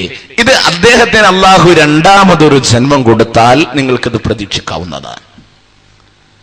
അപ്പൊ 1050 കൊല്ലങ്ങൾക്ക് മുമ്പുള്ള മുസ്ലിമീങ്ങൾക്ക് ഇത് അറിയില്ല. പുതിയൊരു ആചാരം മതത്തിൽ വന്നാൽ അതിനെ സ്വീകരിക്കണോ തള്ളണോ, അവിടെയാണ് വിഷയം. ഇസ്ലാം പറയുന്ന വേണ്ട. പ്രവാചകൻ സല്ലല്ലാഹു അലൈഹി വസല്ലമയുടെ പ്രഭാഷണങ്ങളിൽ അല്ലാഹുവിന്റെ റസൂലിന്റെ മുഖം ചുവന്നു തുടിക്കുമാർ ഗൗരവത്തോടുകൂടെ അല്ലാഹുവിന്റെ റസൂല് പറയാറുള്ള വാചകമുണ്ടല്ലോ, കുല്ലു ബിദ്അത്തിൻ ദലാല വകുല്ലു ദലാലത്തിൻ ഫിന്നാർ. മതത്തിലേക്ക് പുതുതായി വരുന്ന ഏതേത് കാര്യങ്ങളുണ്ടോ അത് മുഴുവനും വഴിപിഴച്ചതാണ്, എല്ലാ വഴികെട്ടതും നരകത്തിലാണെന്ന് പഠിപ്പിക്കുമ്പോ എന്റെ സഹോദര, ചിന്തിക്കാൻ വേണ്ടി ഞാൻ പറയുകയാണ്. ഉറങ്ങാൻ കിടക്കുമ്പോഴുള്ള പ്രാർത്ഥന അല്ലാഹുവിന്റെ റസൂല് പഠിപ്പിക്കുമ്പോ പ്രവാചകൻ സല്ലല്ലാഹു അലൈഹി വസല്ലമ അതിലൊരു പദം ഇങ്ങനെ പഠിപ്പിച്ചു കൊടുക്കുകയാണ്, വബിറസൂലിക്കല്ലദീ അർസൽത, നീ അയച്ചതായ വബിനബിയിക്കല്ലദീ അർസൽത, നീ അയച്ചതായ നിന്റെ പ്രവാചകൻ എന്ന് പഠിപ്പിച്ചു കൊടുത്തിട്ട് ഒരു സഹാബിയോട് അതിനെ ചൊല്ലാനായി പറഞ്ഞപ്പോ ആ സഹാബി ചൊല്ലിക്കൊടുക്കുകയാണ്, വബിറസൂലിക്കല്ലദീ അർസൽത, നീ അയച്ചതായ നിന്റെ പ്രവാചകൻ, നിന്റെ ദൂതൻ എന്ന് പറഞ്ഞപ്പോ റസൂല് പഠിപ്പിച്ചു കൊടുത്ത എന്താ? വബിനബിയിക്ക. സ്വഹാബി തിരിച്ചു ചൊല്ലിയതോ വബിറസൂലിക്ക. അള്ളാന്റെ റസൂല് പറഞ്ഞത് പറ്റില്ല, അള്ളാടെ വഹിയാണ് വബിനബിയിക്കല്ലദീ അർസൽത. എന്തേ? ഒരു വാക്ക് പോലും മാറ്റാനുള്ള അധികാരമില്ല. ഒരുപാട് സംഭവങ്ങള്. പ്രവാചകൻ വഫാത്തായി ദിവസങ്ങളായിട്ടില്ല. അബൂ മൂസൽ അശ്ശരി റളിയല്ലാഹു അൻഹു പള്ളിയിലേക്ക് കടന്നു വരുമ്പോ പള്ളിയിൽ കുറച്ചാളുകൾ ഇങ്ങനെ വട്ടമായിരുന്നു കൊണ്ട്, ഹൽക്കയായിരുന്നു കൊണ്ട് ദിക്ർ ചെല്ലുകയാ.